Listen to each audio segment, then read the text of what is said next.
Welcome to the Bob and Tam Show today. If you come to our channel, what we're all about is motorcycle rallies and a whole lot more than just that. But today we're going to be talking a little bit about what's behind us is Sturgis, South Dakota. We're down to a 61-day countdown to Sturgis.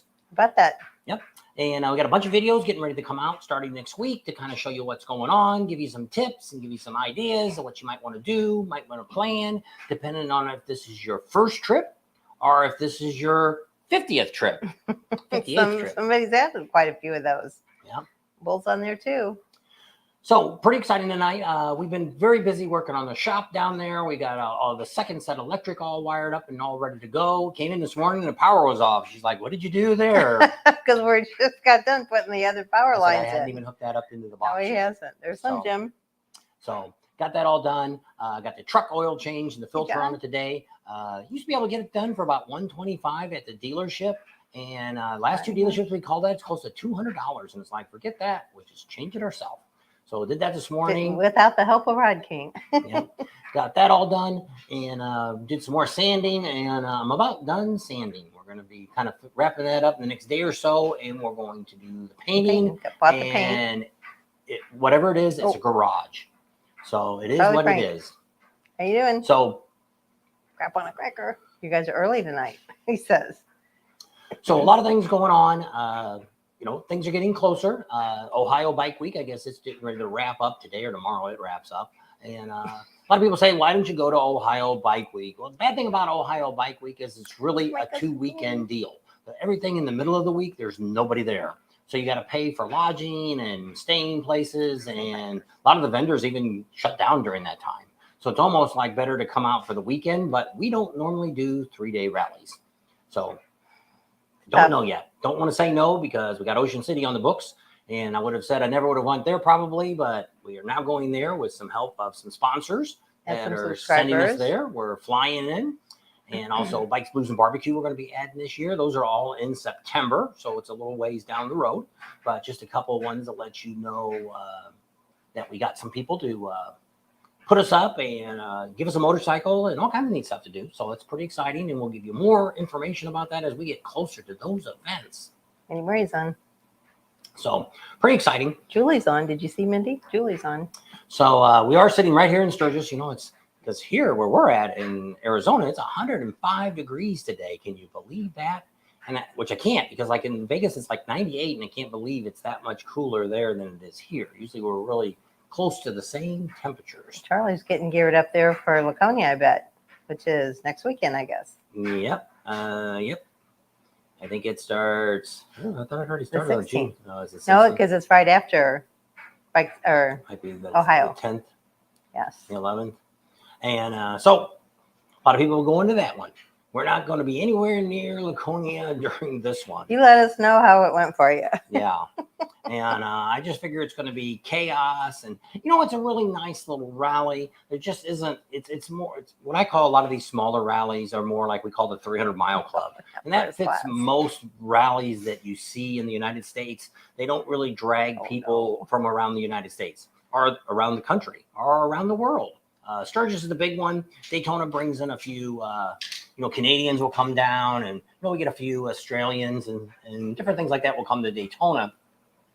But you don't really see that at a lot of the other rallies. Now, Laconia, you're probably going to get some Canadians because it's right down the street. So it's easy for them to get there and check that all out and see what they've got going on.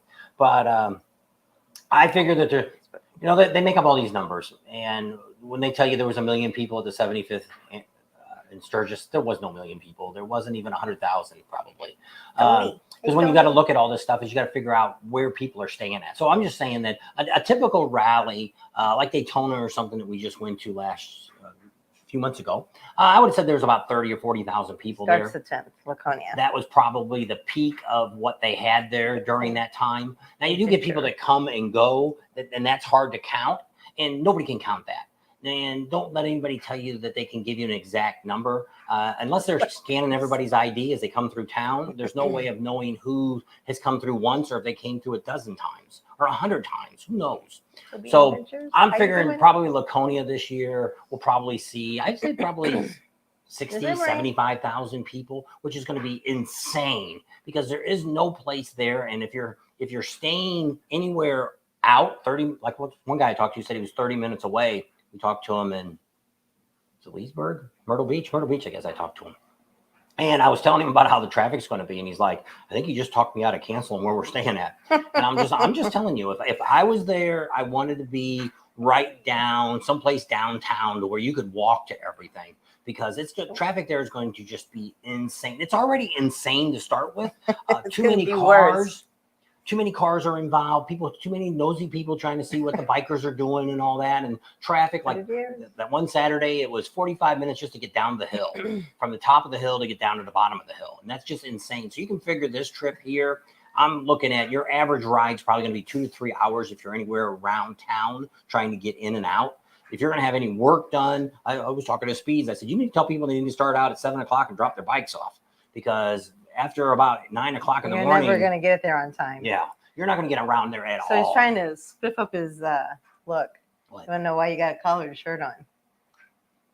Because what the occasion is. To put my microphone on. Yeah, see, mine's up here getting all kinds of funky. I don't know what's going on between us there either. Yeah, that's the back thing there. I could adjust it, but I'd have to take it out and put us back in. So we're getting a little...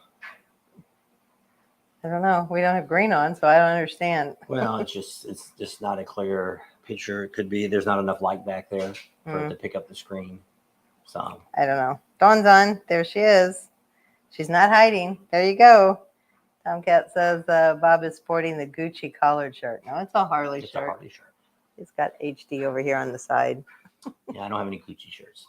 Almost everything in my closet is Harley-Davidson. I do have a few other. 99.6. I had a Willie's Tropical Chopper Show shirt on yesterday. I was going to put it on now, but it's green. I can't put it back on. I just put it on last night to go get something to eat. And I thought, I'll just throw that on now. And I'm like, oops, it's green. It ain't going to work. My shorts are they're gray. So I was like, I can't wear that. So it looked like I was invisible. Yeah. And so we didn't have no pants on or no shirt on. I don't know. We wouldn't see nothing. It's just been a head. And that'd have been it. It's working with a green screen. We're trying to paint I guess we're going to paint a wall green in the office. See how that works out, because it'll be more smoother. I don't know. Control the lights better, things like that. So it's pretty exciting. We're getting ready.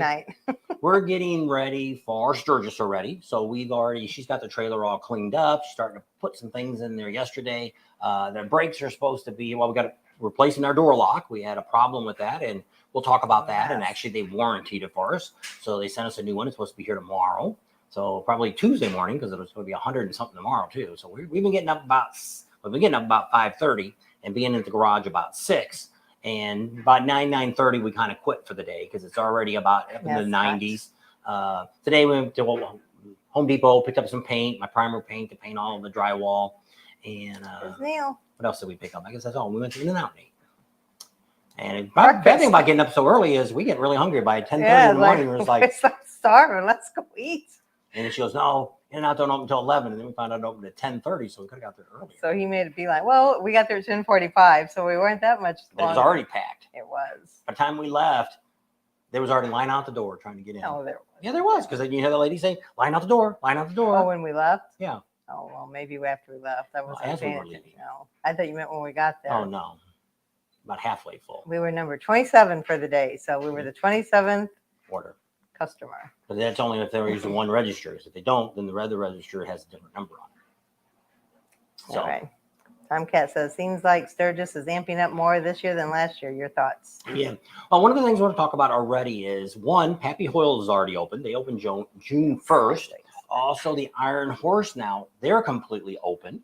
So they already had some bands and stuff playing this weekend. I seen some stuff on Facebook about it. So there's already things kicking into gear. Actually, one sexy biker chick, she's already in her store remodeling it and she's already way ahead too. I don't think she's open yet, but she's going to be open probably here in the next week or so. Because I think it wasn't last year, but the year before, I think she opened right around June and stayed open a little bit after the rally too. So she was open close to 2 months, 3 months maybe.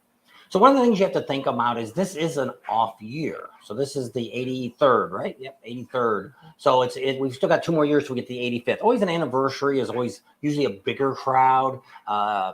We always until the 80th, we always went the off years. I never went to an anniversary just because I didn't want to deal with all the extra stuff that's going on. That's why we went to the 80th. We actually booked that on the 79th when it was over. I called up and got our booking and all that stuff to get to Sturgis because we're like, let's go ahead and do an 80th and we'll see what it's like. And that's before we even had a YouTube channel. And we're like, let's go there and we'll see what an 80th is like. At least we can say we've been there, done that. Probably won't do that again. So we did it, and it was COVID. And which ended up being a great time. It was a lot of great people who were there. It was a great turnout. So what else is going on this year is, one, we've actually got Black Hills Harley-Davidson is going to be coming up next week and going to be telling you a whole lot of neat stuff. So I won't say a whole lot about what they told us because let him tell you. I almost said something and I thought, well, no, I guess and, that's him. So it's already going to be kind of neat. We already kind of mentioned it already that they're going to have more vendors this year than they've ever had before. Now, they always open the weekend before, the Saturday before, which I think is the 28th. 28th or 29th. That Saturday before, they open up pre-rally. So they have their big party. They have about 65 to 75% of their vendors show up. And what they used to say is they've been doing it for a long time. He'll say how many years he's been doing it. I think he said 12. And a lot longer than I thought because we never got there that early. So I didn't know. And so that goes on. And Saturday's the 29th. Yeah. So the 29th, they'll be already open and they're open all the time. But I mean, they'll have their vendors on the lot. They'll have a lot of stuff going on. Everything will be in full swing there. And it's kind of what they used to say, it was always a local weekend. It was for them to get all the local people that lived, the 100, 150 mile people would come in and get their work done on the weekends and stuff like that, because they don't do any appointments during the rally. And they don't have any work left over. Like if they're rebuilding motors and stuff, all that stuff's got to be out. So the mechanics are all available to do whatever needs to be done. Also, tires and oil changes, those would get a little more priority than if you had something happen to your bike. Hey, Greg, how you doing? So I'm kind of excited about that. The Buffalo Chip's doing a bunch of neat stuff out there. They're building some new stages, and we thought the computer was going to be fixed to where they were going to have a faster entrance, but how those computers are. And so when we talked to him the other day, he said he wasn't sure if it was going to be going like planned or not.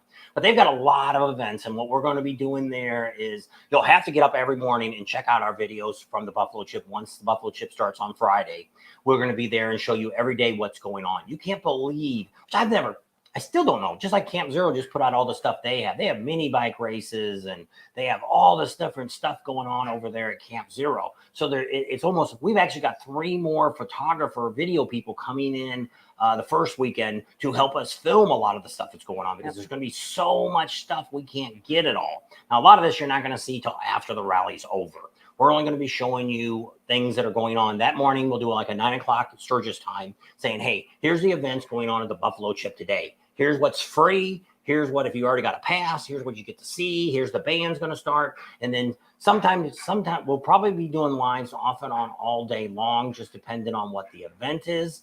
But we're supposed to, if all goes well, in between the bands, we're supposed to be able to go live and have our show. And we're supposed to have some really great people, some guests that's going to be coming up and speaking to you guys that are at home, didn't get to come. And if you did get to see it, you will be able to go home and rewatch it. And so every night we'll have a live coming from the Buffalo Chip live from the main area, the main stage area, to give you all the latest updates of what's going on at the Chip. Now, before that, we'll do all of our stuff that we normally do. Like I've already started. We've got some ride videos that we did last year that I never got around to editing because we were just so freaking busy, that we've got a little bit better way that we did it last year, to where, which one? We were on Needles Highway. I had no idea there was this lookout, and we're going to show you where that's at. And but I mean, I had no idea. And there's a lot of people don't know that there's 3 waterfalls on Spearfish Canyon. And so those are things that we want to show you where they're at. Also, there was a fire. What's the name of that place called? Cheyenne Crossing. Yes. They are at the very end of Spearfish Canyon. When you get down to the T there, they had a fire last year. Actually, when we were out there, I think it happened in September. And in October, they were already in there kind of remodeling. Well, they officially opened, I think it was yesterday or the day before their opening. So if anybody's ever stopped out there, and so it's probably going to be all remodeled inside, be a little bit nicer. They had a lot of cool remnants, I guess, of the past and different things. They had a lot of stuff in there. Lisa Goody's on. He said, you made it back home. Yes, we made it back home. Steven says, breakout. Steven just got a brand new breakout. I guess he got it today. He sent me pictures. There's V Rudder. He's on. And then that's Lisa Goody there. That's from Facebook. And Big Whoop says, book your spot for the 85th the day you show up this year. Even with the pandemic going on the 80th was nuts. Yeah. So what you got to think about, well, that's the bad thing about booking ahead. Because even like here, if you want to book the 84th, you can't yet. And what ends up happening is you have to wait till the rally's completely over. Now, some places will sell you passes. For instance, like Glencoe. If you ever want to go to Glencoe, the people we know that go there last 12 years in a row, they always get their pass. They can buy it. If you're on the property, you can buy it. You can't buy it online, but you can buy it on the property. And you get it at the best price. They always are in that special alleyway there, and they stay in the same place all the time. And that's what they do. So that's an option. But a lot of the different other campgrounds, you can't do that. Now, there could be something special with the buffalo chip on that last Saturday. Just a hint. That might happen, but you have to be on property for that to happen. So there could be some really neat stuff. And now we're hearing also that, we've been talking a lot about it, that on the last Saturday, there's going to be some racing downtown. That may not happen this year. What they ended up finding out that each one of the turns, for safety reasons, was going to cost them over $30,000 to build up the corners, because that's more likely where they're going to wipe out at. And from what we're hearing from the city, and we're going to be having the city come on here next week. And next week she's on. Yes. And we're going to have a video out, and it's Tuesday. It won't be a live, but she's going to come on, and we're doing something new. We're having people come on our channel and talk to them, and then we can edit it and put some pictures up and stuff like that, so you just don't see talking heads. And so we got that's something new we're trying to do. We did a couple videos already that way, and so we're trying all that out. September 25th, 2022. So that was last year. Big Whoop was thinking it was off Fonaker, which I knew it wasn't off Fonaker Road, and he said he thought it was in 2021. But the fire at Cheyenne Crossing, it happened September 25th, 2022, because we were there in October. Well, I know, but I just wanted to make sure we had it right, because I knew we saw it when we were leaving, and I guess that's one reason we have stopped there. We have stopped there before a couple of times. They got a little restaurant inside. I think we ate there once, and they got a little gift shop. No telling what it looks like now. They didn't put any pictures on Facebook to show you what it looks like. One more thing I want to say before I forget. It has nothing to do with Sturgis, but it has to do with Daytona. If you go to our Facebook pages, you can see this. BMW, the Triumph dealer, is no longer on Main Street. They're adiosin and getting the heck out of Daytona. So they're over in Ormond. They bought a furniture store. I think it was Harmon's they bought. And they'll be moving in that. Is it Hudson's? There was a big furniture store in Ormond Beach called Hudson's. I always saw it when we drove by. Maybe that's it. That's our youngest grandson's name, Hudson. It could be. But if you go on the Facebook page, I found an article this morning that came out about that. And we talked about that before. We told you all while we were in Daytona, they're moving as soon as they found a location. And also the Indian dealer will be gone very short, probably before, maybe not by October, but by Daytona Bike Week, they'll probably be gone. They're building a new complex out at the highway, out at where all the car dealers are. The Auto Mall. Yeah, that's out up to 95. Yep, they're building out there. So pretty soon there's not going to be nothing left on Main Street. And thanks to that insurance company that's chasing everybody off in the city. You can give them a toodles. So just one more thing. We always want to give you guys breaking news. And I didn't want to do a breaking thing today. With doing the garage and stuff, we've been so freaking busy. I don't have time to get anything done. So I would have loved to have a video Friday and Saturday. I got a couple of videos here that we're working on right now for next week, and they should be up. I don't know if we'll have something for Monday or not, but Tuesday, Wednesday, we should have some videos coming out. Some of them wanted stuff to start thinking about Sturgis. Sturgis isn't that far away, and if you've never been to Sturgis, and which you can't ever believe that every year there's thousands of people that come to Sturgis that have never been there before. And probably more than thousands. It's probably tens of thousands of people that come to the rally and have never been there, because I always tell everybody, if you've ever rode a motorcycle or ever owned a motorcycle, it's always on your bucket list. That's right. You're always thinking that one day I want to go to Sturgis. And there's even guys I see that can't even ride a bike anymore. They're in their 80s and they're like, I'm still wanting to go to Sturgis. I said, come on out. Like there's a guy today who's on our Big Sturgis YouTube page, which we should put that up. Not YouTube, it's Facebook. So John Cincy there said he's been with us from the beginning. When at the RV thing, he met up with us. He lives up in Massachusetts, and it's only 50 degrees up there. Charlie from New Hampshire said it was pretty cold up there too. So You guys better check and pack your leathers if you're going to Laconia. So this is our Facebook page down here. This is our big group page. We got about 37,000 people that are on that. And the idea is for people to give out information. There's a lot of places that have houses that are for rent. There's a person that's got a Pappy Hoyle campsite that they're willing to drop a couple $100. You still got to buy your wristbands. A lot of these campgrounds, you don't realize you have to buy wristbands. Everybody always thinks the buffalo chip. Oh, they make you buy a wristband. So does most of the other ones. Pappy Hoyle, you got to buy a wristband for. If you stay at the Full Throttle in your cabins, you got to buy a wristband. If you stay at Steel Pony, you got to buy a wristband. Did you say kickstands? Yeah, kickstands, you have to have one. Glencoe, you have to have. They're all kind of following suit. Yes. So when you think, hey, I'm only paying $600 for a campsite, well, if you got 4 people that's going to be in your camper, you got to add another couple $100 per person for that. And some of them now, which, like I say, I don't even know what the buffalo chip is. They were at a little over 300. They're probably close to 400 now. But I know Glencoe's like 325 too. When I looked the other day, I think kickstands was still under 200 or right around 200. I said it was like 225. Yeah. So a lot of them do charge you wristbands. Now there's ones that don't. If you stay at Kathmandu, there's no wristband there. If you stay over at the RV park, Sturgis RV park right downtown there, they don't have wristbands. A lot of I'm not sure about, but I'm pretty sure most of the campgrounds that are out there on the way to the Full Throttle, which that's the Iron Horse. No, the Rest and Ride. No, what's the highway? 79. Going out to 79, I believe most of those don't have a wristband. We're actually going to be doing a in-depth interview with Ride and Rest. Is that the one we're going to meet with? I think so. After we get there. And because we get there already on July 9th. I said Iron Horse always has had wristbands. Oh, okay. So that's one out there. That's Okay. off the 79.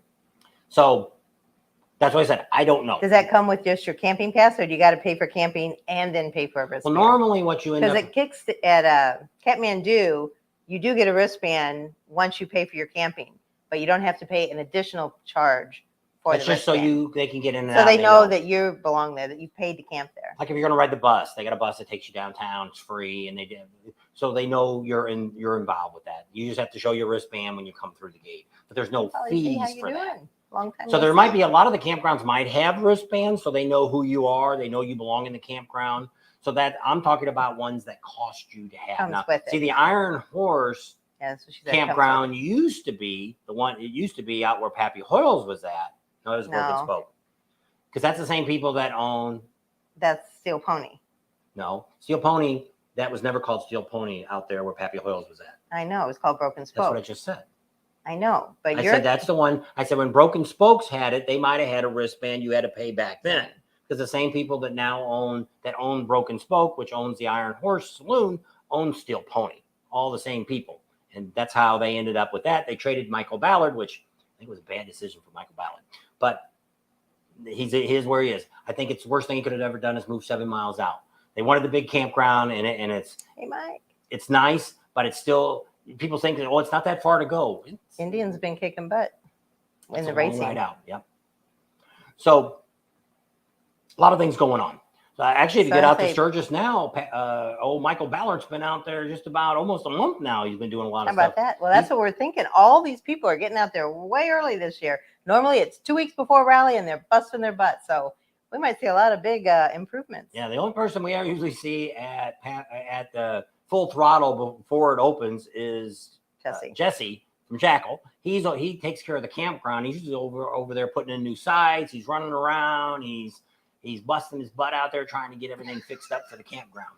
Big Whoop says Ballard has more projects than Jesus. Got a lot of stuff going on. He's got a big trucker thing going on down there what's that campground or down there? There's the T down in Tennessee. Oh, Trumbull, Tennessee. He's got the brewery down there, and he had a big old truck show or something going on this weekend, and bands. I think they said somebody told us that lived down there. They have something almost every weekend going on. We almost went to it, and I should have went to it. So, but Tom, first for you, he's getting hip surgery next week, and he says he's going to be in Sturgis July 3rd. He said he'd see us there. We'll be there the 19th. Now, does anybody know? Somebody had put on our Facebook page today looking for a trike to rent. I said, I don't know anybody that rents trikes anywhere near Rapid City, Sturgis area. A lot of people say go to Black Hills Harley. The Harley dealers, most Harley dealers, I would say probably all Harley dealers do no longer rent motorcycles. That's how Eagle Rider got into business, by taking that over. Now, some dealerships have Eagle Rider inside the dealership, but a lot of them don't anymore because they ended up finding out that little space they were renting them, they could put a lot more bikes in that area. So they don't do it. So we do know Heavy Ed. That's Midwest Motorcycles. Yeah. He's got bikes, but I don't think he's got any trikes. So the only person I was so. thinking maybe, well, somebody said Indian. Indian doesn't make trikes. So they wouldn't have any trikes. They're renting their new bikes too. They've had some Indians made into trikes, but they don't have them there trikes. for rent. They don't have them there for renting. So David and Mary Beth Wilmot in Tennessee said they were at Trimble yesterday with Dan and his girlfriend. How was the crowd? Was that the trucking thing going on? I think it was the trucking thing was supposed to be going on yesterday. Well, he's a truck driver, so that might have been why they went. That's probably so. That would be a good example. Should have took your little truck over there, drove it over there. The store in Deadwood. Last year was half empty. Mike has to fill the store in Deadwood. Last year it was half empty. I don't know. I don't remember if we walked in there last year. Or was the year before? The year before. Because the year before when it was pretty full. Yeah. And think about those free samples. Yeah. Over there in SD, Colorado, we went to there, and that's a pretty neat one too. It almost kind of looks just like that one. They all kind of have that same feel when you go in there, and so. So can you hook us up with him, Mike? Mike says Cole, the HD dealer in Geelong, Australia, is going to be out in Sturgis 2 weeks before the rally. He'd be kind of cool to talk to. Yep. There's Rowan. Hey, Rowan, do you know that guy from Australia? Well, it could be because that guy could be doing the same thing we're doing, going to Milwaukee. And since he's already in the United States, he might figure, what the heck, let's go over to Sturgis and see what's going on. Won't be much going on around the 19th, but he could go to Adventure Bike Week. I won't tell him about that. Harley will be there. They got the Pan American and Triumphs there, and BMW, and they got a bunch of bikes you can ride, and adventure bikes. It's pretty neat. If I had an adventure bike, I would go to that event. I think it's really neat. It's really growing, and they've got a lot of great trainers and stuff there. And for the price they're charging you, the camping and everything, get in, it's like $2 something if you tent camp for the 4 days or whatever it is. Emery says he leaves for Laconia on Friday. Looks like 70s in the daytime and 50s at night. So bring your long johns. Yeah, be a little cool.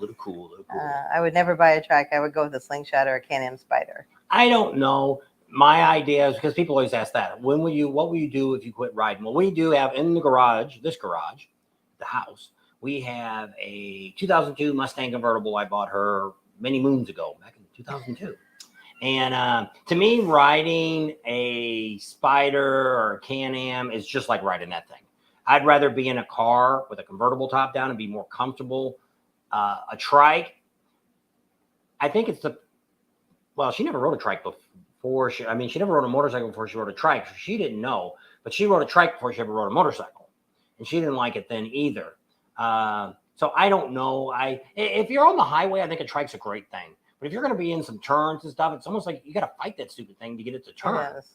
And they say it's better now. It was years ago when trikes first came out. It was the first she was going to ride one when we were in Daytona, but something happened and we didn't have time.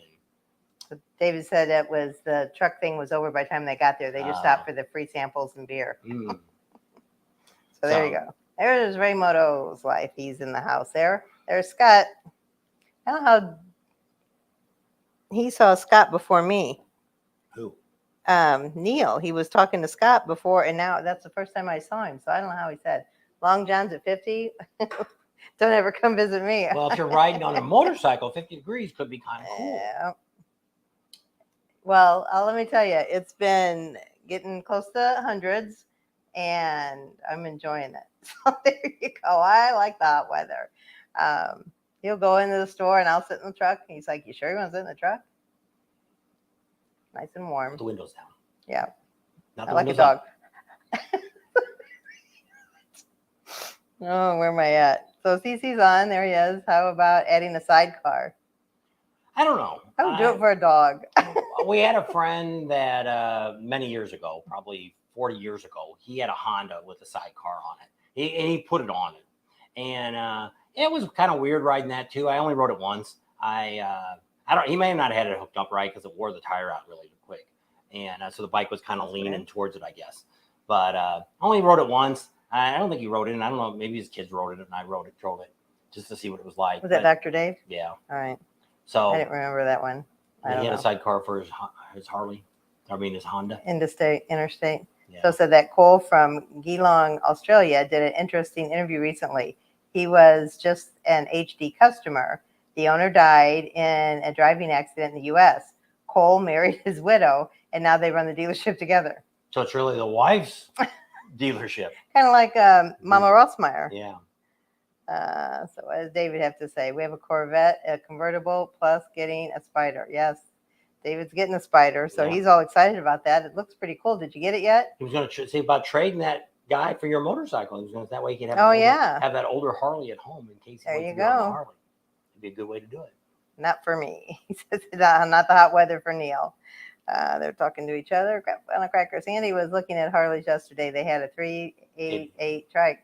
They're a cute little thing. There you go. I don't know if I'd want an 883 because the 883 is kind of a better. 883 is kind of a pooch by itself. And how you got to put some more wheels? We've seen a couple of them lately that had the motorcycle still there and it had 2 more wheels stuck on the side. So it had 4 wheels. It looked like it was on it had training wheels. Because there was 3 wheels in the back and then the one in the front. It was like, it was weird. Looks really weird. But I mean, if that was an 883, you couldn't ride it anywhere but in the city because it wouldn't have enough power to get it out on the highway. 1200 probably be all right. If you were a single rider, I don't think I'd want 2 people on a 1200 diving as a trike. Accident. I said driving. It's a diving accident. You don't have the glasses on. Yeah. Well, going to HD meetings. That's a shame. Well, it's like Bruce Rossmeyer. He got killed out there in Sturgis. So, Should pick it up this week. David's going to pick up his Spider. He might go to the 3-wheel rally, he said. Yeah. They're going to do this big long trip on the new Spider. And that's pretty cool. But anyway, have you ever heard from Rapture Ranch? She was on a couple lives ago, I think. I saw her. I saw a guy pull off his Goldwing and he slowed down. The training wheels came down. Somebody told me about that. They're called airline landing wheels I've or seen something. them, but I don't know what they were called. But somebody told me after I had my accident, because I was scared I was going to drop my bike, and they said it's when you reach a certain speed, they come down, and then when you stop, it holds you up, and then when you take off, once you reach a certain speed, they go up. It sounded pretty good to me, because then you can still, because once you're going, you don't usually fall off. It's usually just when you're stopped. Unless you watch Cops last night or OP Live, Oh my God. Guys on dirt bikes, they just plowed in each other. And no 3 wheels, please. To each their own. Landing gears or landing wheels or landing gears. That makes sense. That's what somebody told me a long time ago. So it's I don't know. Almost 10 years now. I don't know if I would do anything or not like that. I will have to cross that bridge when we get there. I would think more like what Steven's done.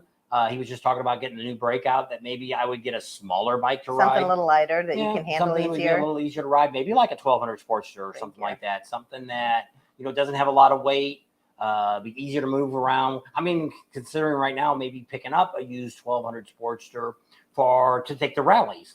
Because especially like that, you're running around downtown and stuff like that, and you got a big old cruiser out there. It's just, sitting in traffic and stuff. It's going to get that much more hotter than what a 1200 would get. And plus, it's so much smaller. It's lighter. Heck, you can almost pick that thing up and carry it and put it in the parking spot versus a big old horse thing that I got now. But I mean, it's you think about that. And we did it on her bike. She rode once to Sturgis. She rode her street Clyde Special. Yep. And even with that, by not having the tour pack on it and stuff, riding that around, it was a lot easier than it was for me to have my big touring bike dragging it around. Even though it's the same bike, but it just had less weight on it. Yep. So they're pretty much talking amongst themselves. 1200 Sportster is much heavier than a Honda Rebel 1500, 500. I learned on a Buell, and that was really cool. I could zip around on that. I like that. So I don't know. I did really well on my Sportster while I had it. And it was a fun bike to ride. It had a lot of power. It was quick. It was great for splitting lanes in California. It was I liked the bike because I bought it before she ever got a license. I said, well, if nothing else, we don't pass the class. I got a second bike. And she passed. He was disappointed. Well, I still get to ride it whenever I wanted. Landing gear and parades. They said they use those landing gears and parades for the bike. So somebody said, I don't know. Somebody told me about that. I've seen them. I don't know where I've seen them. I've seen them before. Big Tony. So it is pretty, interesting.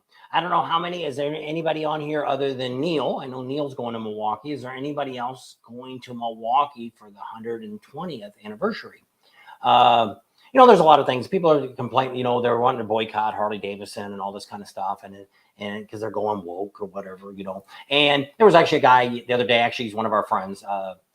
Riding in the Ozarks. Yep. He just did a great video the other day. And I've already said this before because it's like, if you don't want to drink Bud Light, that's great. But to ban the whole company, but what you got to look at on this, and a lot of people don't understand, especially for that guy that they sent the beer to, guy, girl, whatever it is, or who could be what it is. What it thinks it is? They sent a can with a picture on it. That can was never designed to be sold. They've done that can for a lot of other people. What's that guy that changed himself? He's a woman now. Bruce Jenner. Yeah. He got one back when he broke Caitlyn Jenner. Yeah. So a lot of people have gotten those cans. Harley does it as a kind of makes them feel special. Older. Hey, we're going to put your picture on it, Something Jack's going. So there you go. They so it was never, if that girl would have never had a big giant million Instagram account. Yeah. Nobody would have ever known about it. But of course, everybody's seen it and they jumped on Harley-Davidson and said, you're woke and And that's great. If you want to boycott Bud Light, hey, it's not the greatest beer in the world anyway. They sold a lot of it. They ain't selling too much now, but they, and then they said, well, look, Harley-Davidson now is on the Budweiser can. Well, riding the Ozarks, he used to be a big corporate guy. He used to be pretty high up. I didn't know that. And I didn't know what he did before he did what he does now. And he used to deal with a lot of CEOs and stuff like that. And you got to realize two things. One, Harley-Davidson and Budweiser beer has been doing the anniversaries for like the last 20 years, have been doing events with each other. They've been, Budweiser comes in and puts money. Same thing you see Budweiser in almost all those rallies. Budweiser's spending money.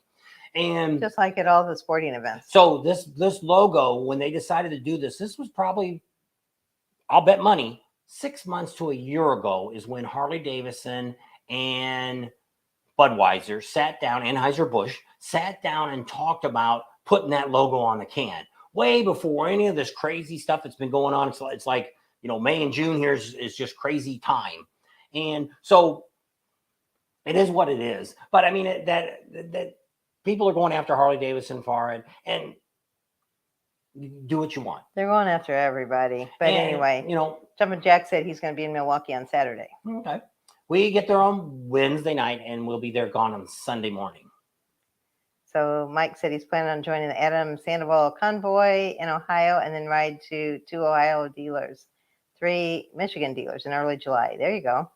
Are you going to go into Milwaukee then too or not? Because we're going to try, which I don't know if he's got the date up yet. Back in the 70s. What day he's actually riding into Milwaukee. He asked us to come in with him, but I got to see what day it is because we don't get there till Wednesday at 4:00, probably the time we get to check in. So we're probably, if he's coming in Wednesday, I'm probably not going to have time to do it. If he's doing it Thursday or Friday or Saturday, we probably won't have too much trouble if it's not too far away.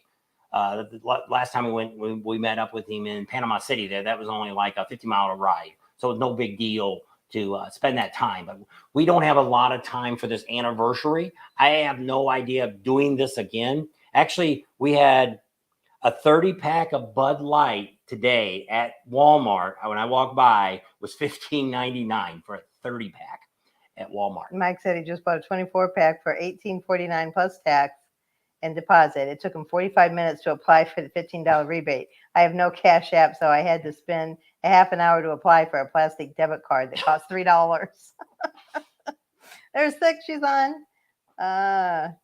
So that's my thing. But I'm not going to not go to the rallies because Budweiser sponsors them. Businesses make decisions, and some are good, some are bad, and corporate people will come and go, and times will change, and what's going on with all this stuff, I don't know. If you're religious at all, she thinks we're getting close to the end of the world's coming, and it's all about dividing families up and things like this, because when you look at all this, the LGBT and transgender and all this, there's less than 10% in the whole United States. And they're making this big thing about it like it's 90% of the people in the country are about that. So it's really crazy that they're doing this kind of stuff. Nobody seems to really know. We just went to church last night, and that's what they said. that it's all about breaking up families.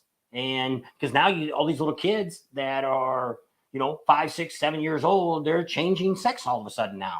And I'm glad that they're so well educated that they know what they are in the first place. You said you didn't know what color popsicle you wanted when you were 5 and 6 years old. So anyway, Six said she's excited about seeing all the new CVOs on Wednesday.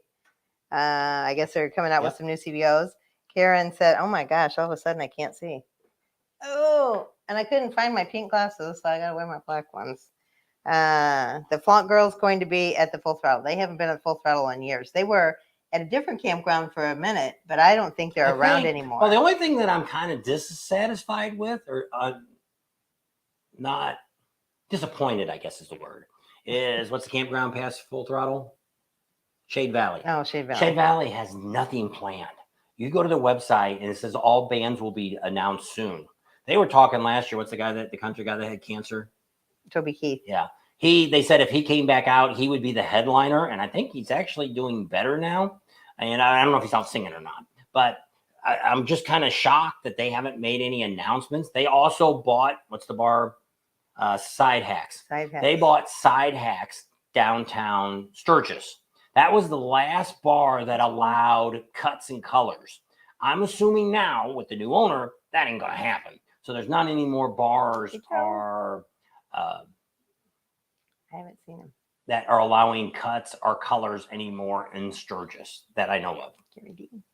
That was the last I heard from some of our 1%ers told us that. So Patsy's on, which is our bride-to-be that's going to be in Sturgis. She's going to get married to Mike, and she wanted to know if Mike's on, and I haven't seen him on here yet. So he's on the road. He's a trucker. Yeah, but she thought maybe he was jumped on our live, but I don't see him. So we'll see you guys next weekend.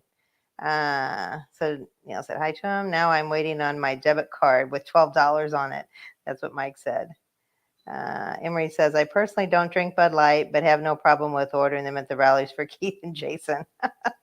And like I said, I look at it, I know. And it's and somebody else said now Kohl's. And now some of you were complaining about Chick-fil-A. But I ended up looking into Chick-fil-A. David. Chick-fil-A's had the same CEO guy for over 7 years. And what the guy ended up saying is he wants to keep the company more diversified to where, whatever comes through the door, we're going to hire. Well, if you know anything about Chick-fil-A, and it's also like In and Out, they just don't hire anybody off the street. Right. They're very particular. They're very strict. If you're a slacker, you ain't going to work at either one of those places very long. So whatever. Our Walmart's got some, I don't know what he is. He kind of looks like a dude, but he dresses like a woman. So I'm not quite sure what it is. It's never stop. Let's just ride. That's right. And, but yeah, so that's one of the things I love about going to motorcycle. That's what rallies. I say. If you don't know which bathroom you want to use, if you're a man and identify as a woman, or a woman identifies as a man, there's a bathroom called the family restroom. Go in there and go. Why do you have to mess with all the rest of us? I'm still identifying as a millionaire. So nobody's giving him his $1 million yet. I need your money to be a millionaire so I can identify as one. That's better than hers than going to Disneyland saying you're a 2-year-old. You identify as a 2-year-old. Our pastor said that. One of the pastors I listened to, he says, you all go to Disneyland because they're very on board with whoever you identify with. He says, isn't it 2 years old that you get in for free? So next time you're in line and you're going to Disneyland, say, I identify as a 2-year-old. I get in for free. And then see what they say. Yeah, they can't not say no. I would walk up with a diaper and a pacifier in my mouth if I had to. I mean, instead of paying $200 to get in. There you go. There. We'll all be 2-year-olds next week. That's right. Try that out. It's coming down. Okay, Neil's talking to him. Chick-fil-A thing has been taken down so far. It's context. It's hilarious. Yeah. They just jump on board. They don't read what it says. We watched the video last night from Ozark Rider. And that's kind of what he said. A lot of these people, what they do is they're YouTubers and they want to get on the bandwagon because they see something's hot. Let's all talk about the same thing. So we watch his video. We don't know nothing about nothing, but we're going to watch his video and kind of say the exact same thing he has to try to get 80 or 90,000 views.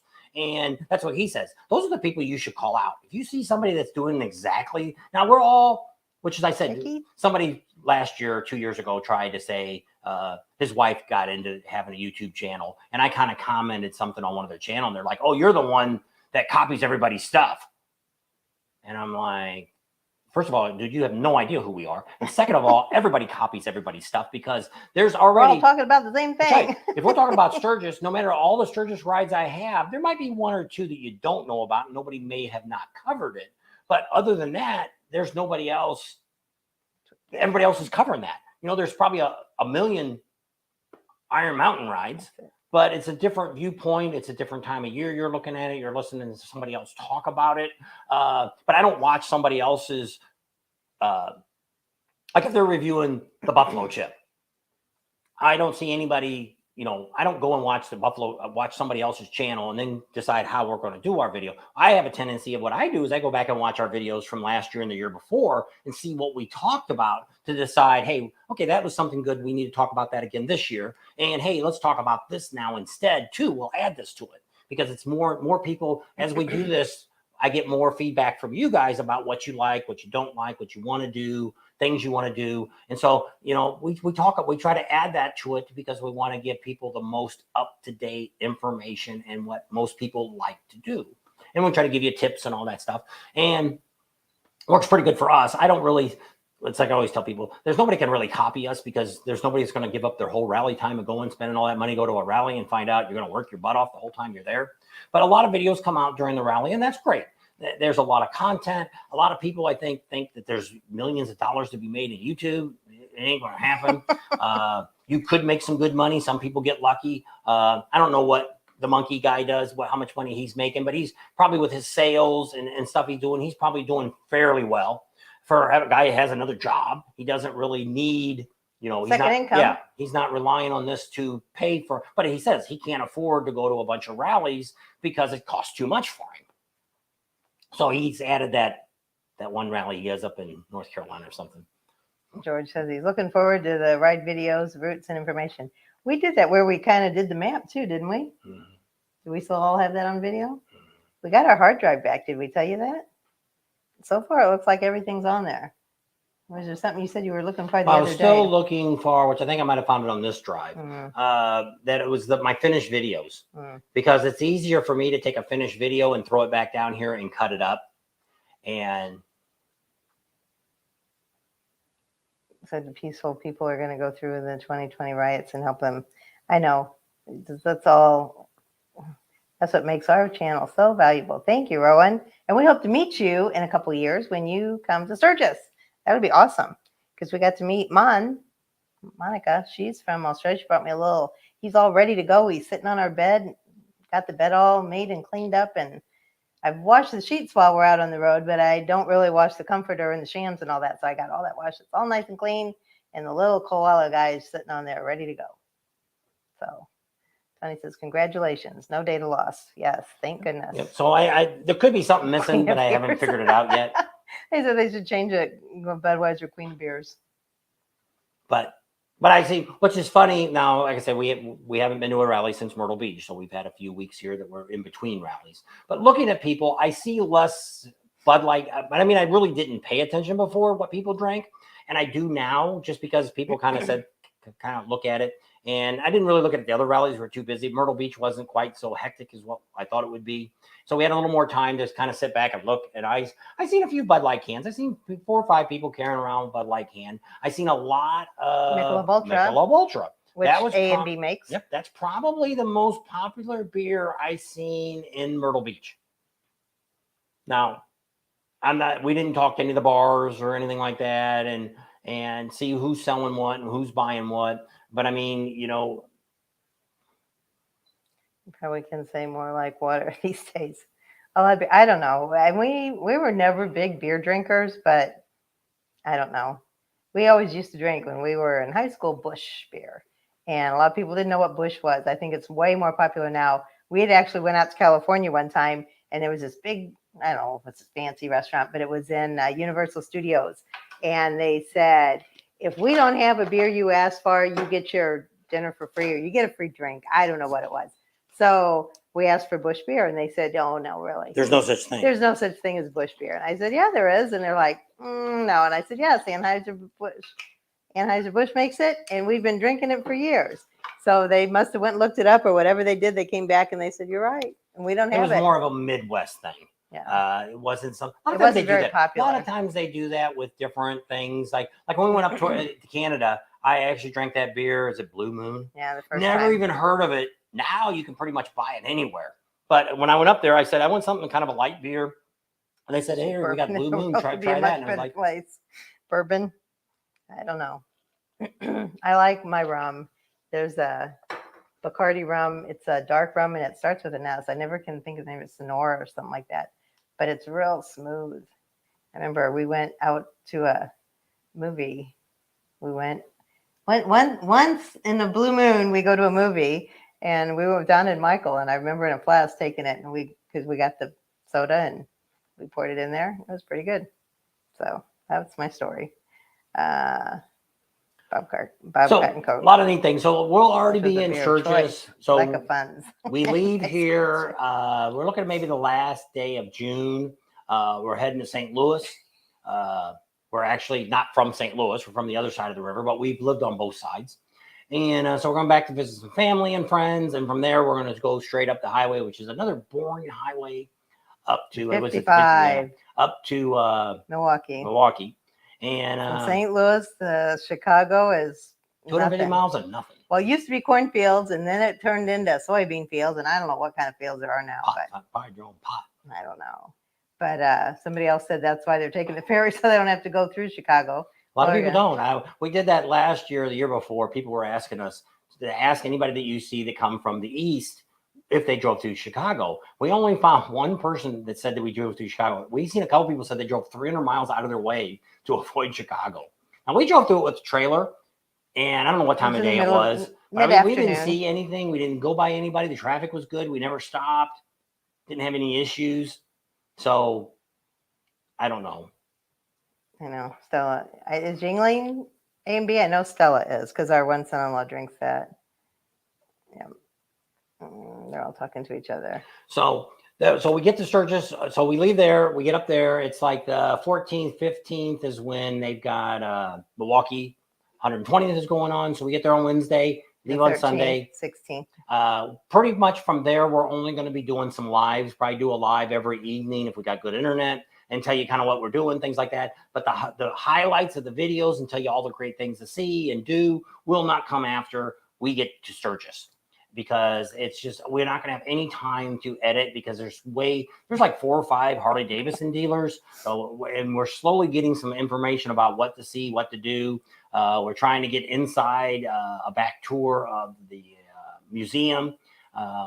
So we should. I've got a call Monday. I've got a couple calls to make tomorrow, I guess.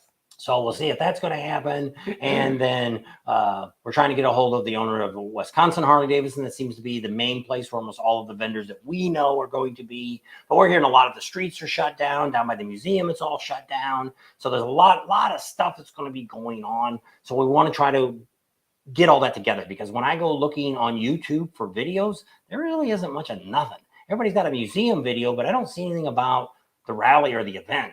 And so we're going to show you that. And probably after I do it, there'll be 100 people there next year doing it. But too late. I got to it first. And so we'll be doing all that and getting that. So from there, we go over to Sturgis. We hope to be in Sturgis on the 19th. I think that's Wednesday or Thursday. And then that weekend is going, maybe it's Tuesday. And that weekend ends up being the adventure bike weekend that they have at. I think it starts on the 20th and we get there the 19th. So it starts the next day. And that's put on by Revzilla. And there's July. And we get there the 19th, which is Wednesday, and then Thursday must start. It starts. And that's a really great adventure. Great thing. It's going to be the 3rd year of doing it. Last year was 100 times bigger and better than it was the first year.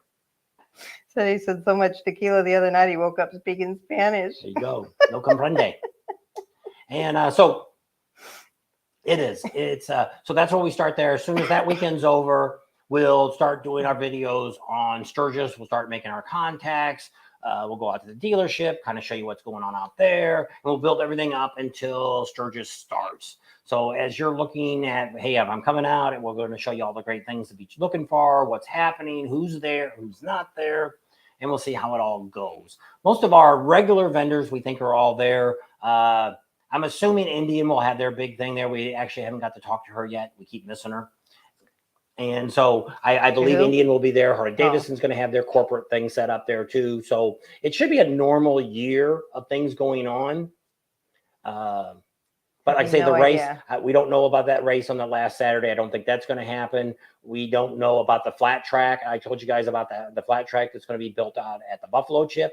Flat track has it in their book to be built. But when, who knows? Rod says he doesn't think it's going to be till next year. But it is when it is. If it's there this year, it'd be great. If it's not, it'll be there for 2024. No. So it'll be something that's really definitely neat. Probably the 85th. Oh yeah, for sure. And I have to stand up.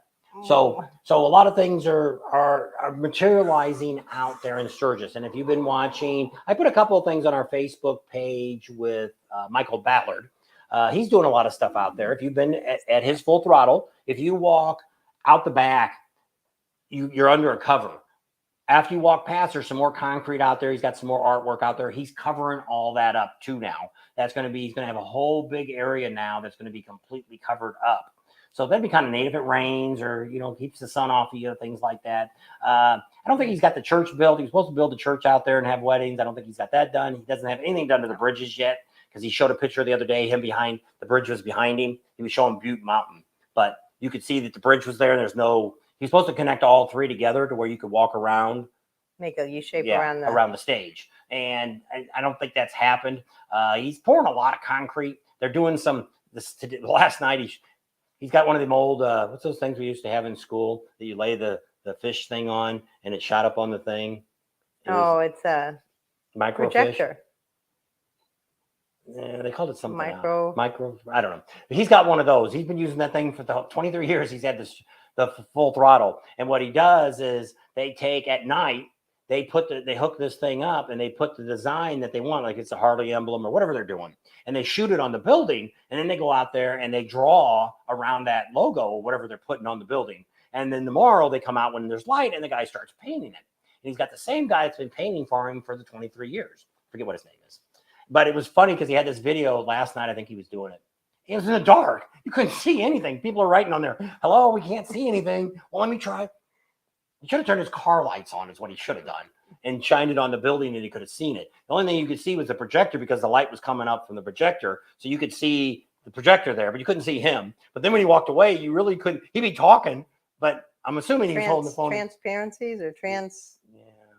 I don't remember what they were. But I mean, we haven't seen them since the 60s and the 70s in school. So they wanted to know if we were going to stop in Mitchell. They said they came back from Deadwood July 15th, 16th. They're going to stop at Mitchell. We were planning on stopping there, but we're also going to stop. So when do we leave? We leave there the 16th. You want to go to that museum. So that'll probably be the 16th or 17th. You said it was only an hour away, didn't you? So I guess we'll stop there the 16th. And then I don't know where that museum is and where we'll go up. We're in Iowa. I know. So I don't remember. I guess we came through Iowa because we stayed at Des Moines or something. That one campground coming home. That one time we went through St. Louis. It's Clockworks. Oh. I'm assuming Clockworks. Well, it might be the Corn Palace too. He's going to. We've been there too. So we don't know if we're going to stop by Clockworks or not this year. Somebody asked what day we were going to go to the museum. I said, I have no idea. I have no idea. Don't know.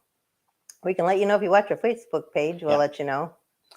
30 minutes away from Milwaukee, 10 minutes from the Ukes HD, where Adam Sandoval will be on Friday. Will you two be there for his event? What time is that going to be? I don't know. So he asked us to ride in with him. We're going to try to do that. It just depends on how hectic things are and how all that works out. Slim Jim says it's Animos, Iowa. Yeah. I guess that's where the they wanted to know what day we were going to that one then. Oh. So yes, that'll be the 16th. Well, I don't know how long on Sunday they're open. Oh. So we'll probably have to get out of the campground by 11 o'clock in the morning. So it just depends on the weather, how we get moving and things like that. We probably won't load up the night before, so we'll have to tear down and get on the road. I don't know what their hours on Sunday is. If they're not, we'll have to find a place to overnight on Monday, it's a projector. Sunday night. It's a projector. It's probably to start our live. I thought we were starting at 5, not 4. She's in the wrong time zone. She's in Mountain. So anyway, It was a reminder to start our live. Slide, no, not a slide projector. Yeah, that's what I said. It was What you did. projector. What you did is it's a big flat square thing, and it's got a big lens on it, and you put a see-through piece of plastic, and you wrote on that, or it was typed out, and then it had a mirror on the top that it shot the light up into that. It projected it. Yeah. So that's why it was called a projector. That's my prayer for the night. Everything happens at 5 o'clock. So, but that's, if you go back and watch this video, he shows you one. Oops. and he kind of makes fun of it. And Michael Ballard's a great guy. We talk to him a lot when we're there. He just isn't, he doesn't really want to go on camera. He says he's camera shy, which is kind of shocking. But he wakes up when it's got money in his hand. Between Adam Sandoval's supposed to be there between 1 and 4. So I don't know what dealership he's leaving from to get that one. Ukes. That's the one he's going to be at between 1 and 4. That's when he's coming into Wisconsin. You remember there's 5 dealerships up there? That's but he's the not dealership. Going to all of them. No, but I mean, that's probably the last one he's coming to. He's probably from 4 o'clock. He probably heads into, I would think. I have no idea. You'd have to read his little schedule. I don't know. What day is he going to the museum? That's the ride we're looking to go on. First half is better, Sturgis. Yes. First half is overhead projector. There you go. That's what it was. You got it right. Oh, who's that guy? Everybody's putting it on. Harley Cruiser 66. There you go. Ding, ding, ding, ding, ding, ding. You got it right. Overhead projector. Going to be at West. Oh, that's Neil. So he's telling everybody where he's going to be at. Hey there, Glenn. How are you? And we're staying in the state at the county campground, wherever the heck that's State Fairgrounds. Yeah. Wherever that is, that's where we're at. I kind of said we're right in the middle of everything. We're not going to be there. Don't go looking for us there because we'll never be there. By the time we get there, we're going to bed. And then when we get up in the morning, we'll be leaving. And somebody asked if Charlie was coming, and he's not. No, because we're going to Sturgis, and the Buffalo Chip does not allow doggies. So he's not coming with us.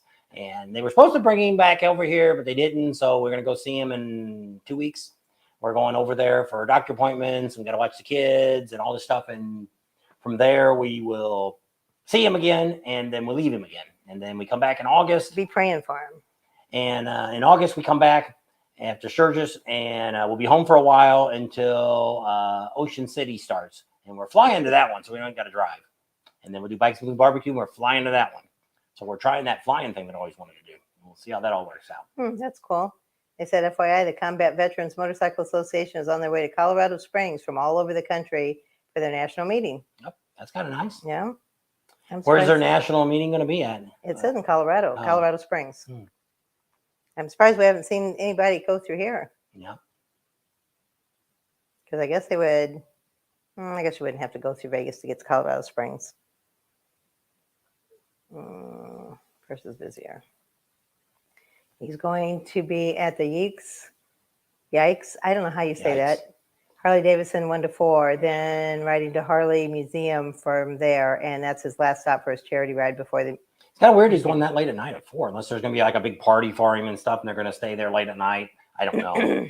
We haven't really talked to him any more than when we seen him the other day. I just know that he's a lot older now, and I really can feel his pain. Well, thanks for hanging out with us. Probably after this is all over, we'll be lucky to see him in Sturgis because it's which when I talked to, like I said, this is back in Panama City, so he was only on his 20th stop, and so he was kind of saying he still had 100 more to go, and he was like, yeah, I'm feeling it, and because it is, people don't realize that if you're not on your bike on a regular, like me, if I to ride to Sturgis, I could definitely do it, but it would be tough just for the fact that we haven't been on the bike for a long trip.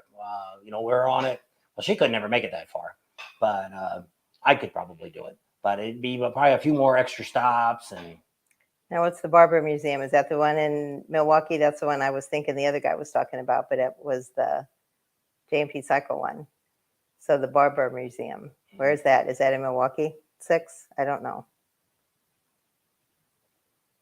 So that's kind of what's the rundown for what's going on. And then Sturgis will start and everything crazy will happen. And if you're thinking about going to Sturgis and you are thinking, hey, what's the best time to go? I would still go.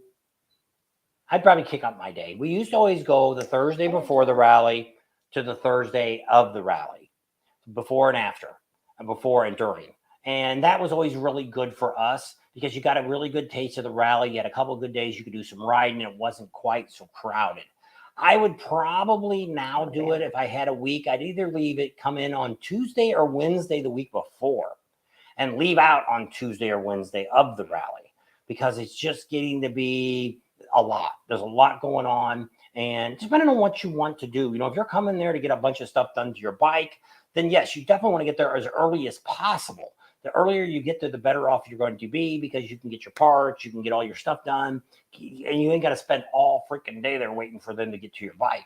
And meanwhile, you're not getting to ride, you're not getting to do anything. So most of all the vendors that we have, if you need phone numbers, let us know. We give you phone numbers. Most all the vendors that we have will all book appointments. And that's really the best thing to do. And I always say, pick those first early morning appointments.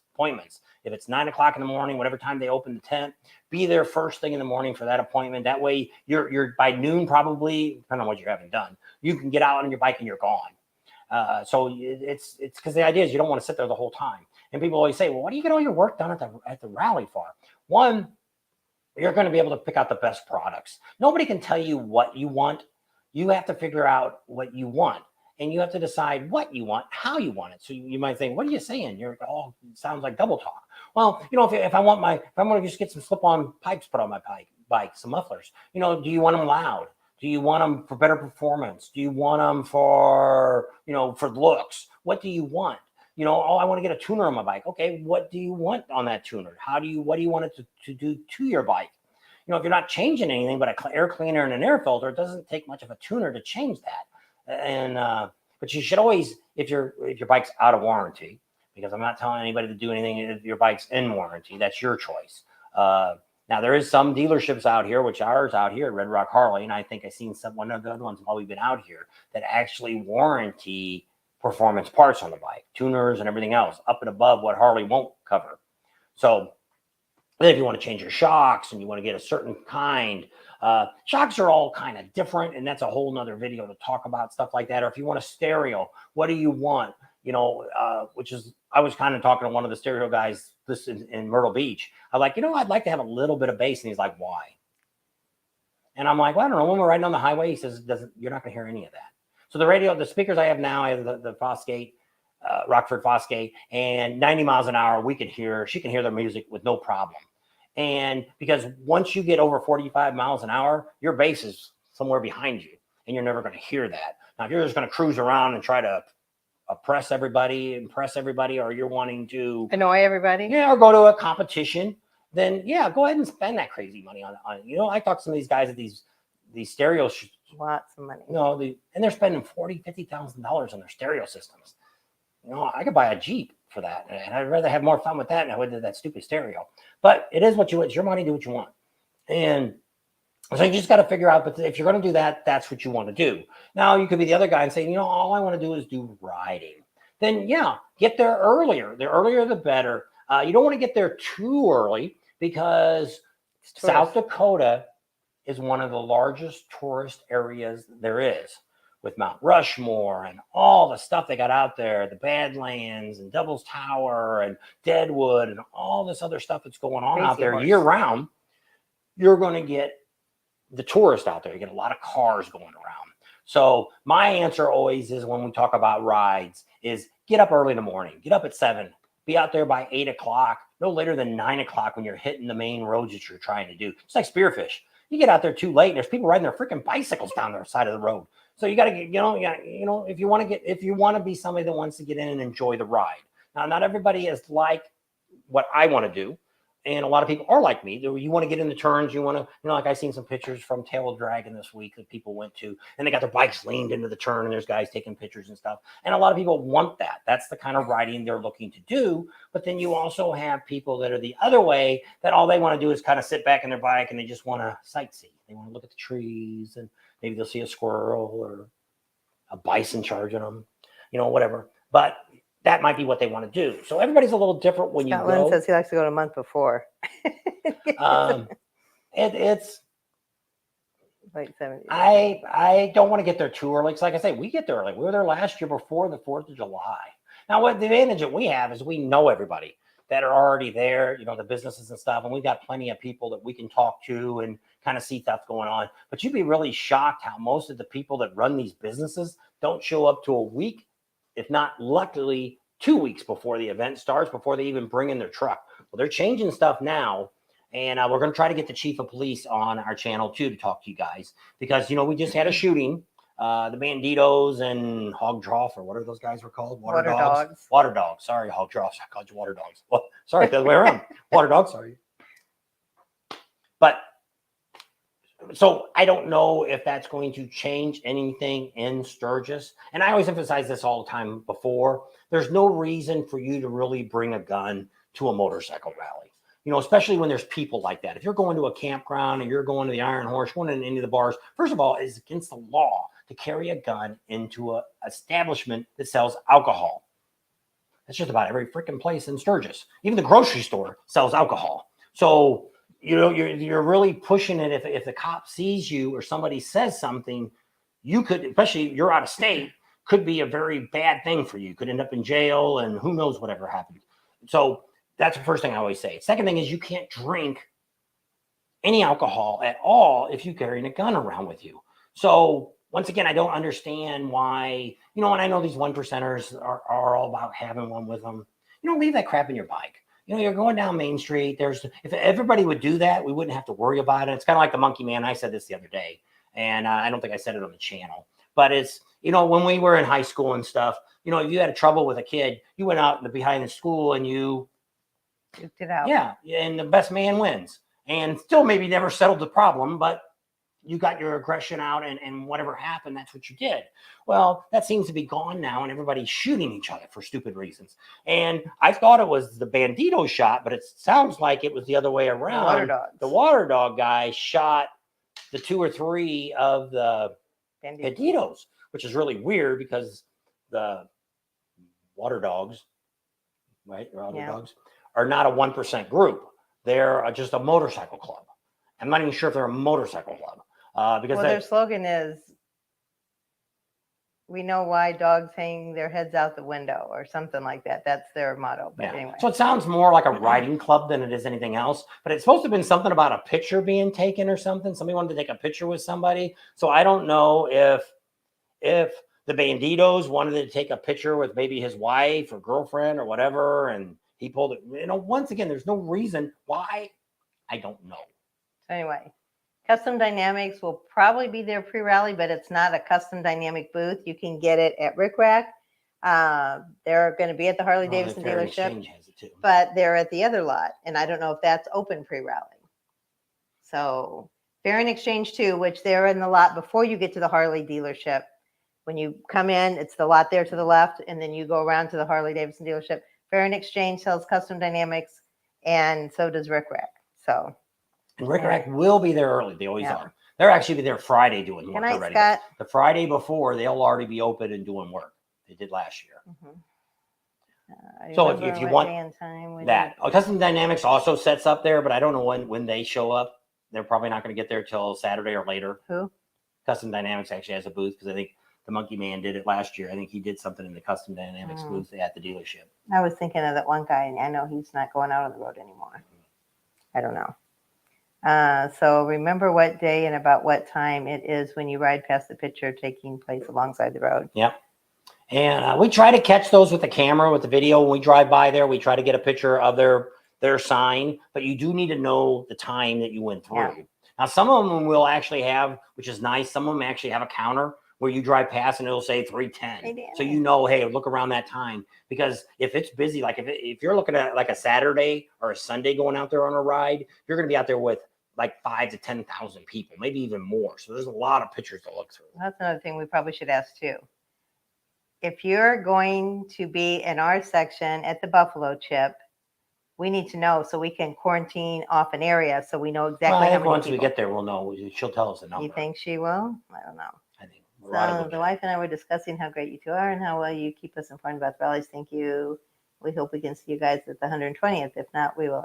So you can email us your phone number and we'll try to meet up with you when at the somewhere.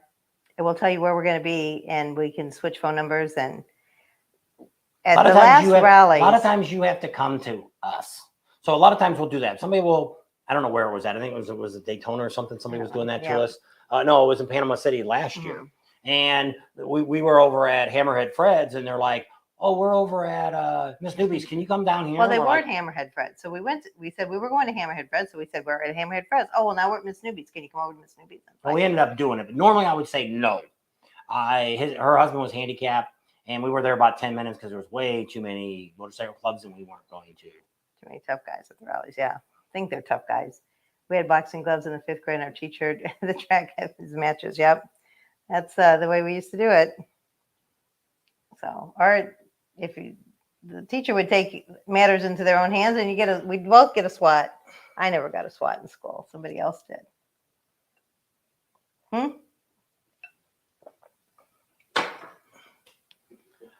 So that's exciting things so that's kind of our rundown for what's going to happen. Milwaukee, we have no idea yet. We don't have any real agenda. If possible, when we get there on Wednesday, we'll get the bike out. We'll try to go around as much as we can to see what we can see, to where we have a good idea of where everything's at, so we can get. But if you're coming in at 4:00, rush hour is probably going to be going on. So, like I say, I don't know. We're hoping contacting some of the dealerships that are there, that maybe there's some stuff that maybe they got a map that will show you where everything's at, versus going to Google Map and try to figure out where all the dealerships are at. But we definitely know Wisconsin, Harley-Davidson, it seems to be the main place, but all the vendors, all the dealers have something going on. We are not going to where the bands are playing at, the festival, whatever they call that. We will not be there. Vendors Park. Somebody asked if we bought tickets to No. that. No. We're not interested in listening to bands, and that's all it's going to be there. The only other people there are people selling food and t-shirts. So no, we don't really. I'm somebody that actually goes to rallies that don't really care about the bands. Now we'll be listening a lot more this year at the Buffalo Chip, because we're covering that. So we'll be there during those events. But typically, no. We usually hang around and watch a few. Kid Rock last time, 2 years ago. We watched probably about 15, 20 minutes of a show and said, this is just too crowded. You couldn't move. You couldn't find anything to eat. Couldn't use the bathroom. It's like, let's just go back. We've seen Kid Rock 5 or 6 times. One more time ain't going to kill us if we don't see him. We'll see him before that, probably. So Neil says traffic in Milwaukee sucks anytime. So what's the typical big city? Big city.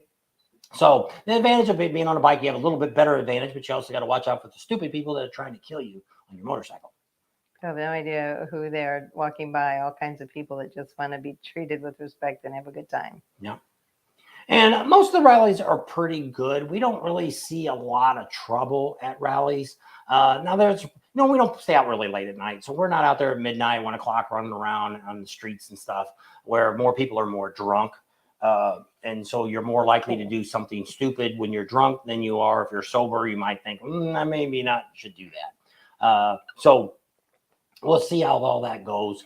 But we're hoping Sturgis will be a great year. And everything will go great in Sturgis. Hopefully Milwaukee will be great. Like I say, this will be our first time. We've been to Wisconsin, but we've never been to Milwaukee. So this is actually a first time for us to even be in the city of Milwaukee. We've been to Wisconsin. I don't know where we went. I went for some training one time. And I don't know. It seems like I wanted to say we went to the Dells once, but maybe it was your parents that went. I don't think it was us. I don't know. Did we drive by there? We went through the Dells on our way to Sturgis last year when we come in from Laconia. But that's what we said. We're like, this is it. We're like, it's not much of a town. We stopped at a hamburger place or something. We ate, and there was a bunch of kids. They were all on a bus heading to the Dells, and I'm like, Dells? I thought it was for old people. But I guess it's like they got go-karts and all that kind of junk, water parks, stuff like that. Like mini. Like Branson. Branson, that's what I was going to say. But where we lived, it was like 90 miles to Wisconsin, 90 miles to Iowa, 90 miles to Indiana. So we were kind of right there in that thing. So when we had the bike back then, before the kids, BC, BK, whatever, we used to ride our bike. That's where we'd ride pretty much 90 miles, whichever way, whatever direction. I rode my bike all over Chicago, and it wasn't quite so bad. It wasn't really that. If anybody remembers J.C. Whitney, I used to buy parts from them. Don't want to park there. Well, I'm not even sure if they're even in business anymore. But I bought a lot of my parts for my car from J.C. Whitney, and found out they have their offices up in Chicago. So I'm like, I want to order some stuff. What happened was they went bankrupt, and I lost about $20 or $30 from one time. So I said, I'm never going to order any money. I'm not going to lose any crap from them. We're going to go up to Chicago, and I'm going to buy the stuff that I need. So she came along, and one of my friends came along. And so when we pulled up alongside of the building, they had a little parking lot. And somebody came up and said, somebody's got to stay in your car. And I'm like, why is that? They said, by the time you come out, your wheels will be gone. I'm like, really? Oh yeah, they're over there right now, standing there waiting with their tools, waiting for you to walk in the door. So they stayed in the car. I went and got my stuff and came out. It's a pretty rough looking place to start with inside. It looked like you went in like an old garage and had a counter and it had parts like Gomer's garage or something, Goober's or whatever it was. Looked like it. So it was. Oh, I just had his name. I lost it. It wasn't Wayne's. What was his name? I don't remember. Dells is great if you're rich, Neil says. Never really been there and never had a thought There's about David. it. Pating. We've been in Niagara Falls a couple times, but we've never been. Do they really have a brewery there from Laverne and Shirley? Make sure Yeah. you look up the Laverne and Shirley at the brewery in Milwaukee. We probably won't have time to go to the brewery. Was it Shotzi's? Yeah. I think that's where Slits or something was made at. I don't know. They used to have a brewery there. I don't know if they still are. Milwaukee's Best. There you That's probably go. where they make that. Virgil used to drink that. That's worse than drinking Bud Light. That was water. That was worse than drinking Stag. Maybe I don't know what Stag beer is. That would. Anyway, so Daytona Dave's on. There you go. He's the one who told us to go to Laverne and Shirley Brewery. So I don't know what we'll be able to have time to do. We'll see, because we want to try to 3 capture. days. We're going to try to the capture as 19th. much as possible to show you all the stuff that's going on. We're definitely going to go to the museum. If we don't get a backstage tour, it won't be the end of the world. But probably if we go to the museum, we'll probably go as early, whatever time it opens in the morning. We'll go to one time like that, get in there right away. Hopefully we can get somebody to talk to us ahead of time. She's been trying to write. We got some contact people, but she wrote before the holiday, so maybe she write back now. And the lady will write That's us one back. thing. That's why I like Budweiser beer. I only like it if I'm at the brewery, because if you go in St. Louis and you go to the Anheuser-Busch and you go through the tour, at the end you get like fresh beer and it's ice cold and it's, oh my gosh, it's Made so yesterday. good. Or that day. I don't know. It's really good. That's the only beer I like. The ice cold beer. They used to let you drink like 4, but now I think they only allow you to drink 2. And they would do That that. was one of the only places that was free for the tour. Yeah. They also had Grant's Farm you could go to. That And was you get free. free beer there too. And I don't know if they still do it at Busch At Gardens. Busch Gardens, I don't know. They had, When we went with the kids, you got free beer, but I don't know if but they still in do it or not. San Diego at SeaWorld, remember Bush had a big thing? Because I was I wanted my grandson to smell it. He was like 2. He probably wasn't even 2. And I was like, I wanted him to smell it. And oh my gosh, these people about jumped on top of me. Don't let that baby drink that beer. And I'm like, I'm not letting him drink it. I wanted him to smell it because you could, I don't know if it's the hops or the yeast, whatever it is. I love that smell. But yeah, they thought I was giving my 2-year-old grandson beer. I know better than that. Do that at home. No. House of Harley is a place to be during the 120th. Trust me, that's where all the events are going to happen.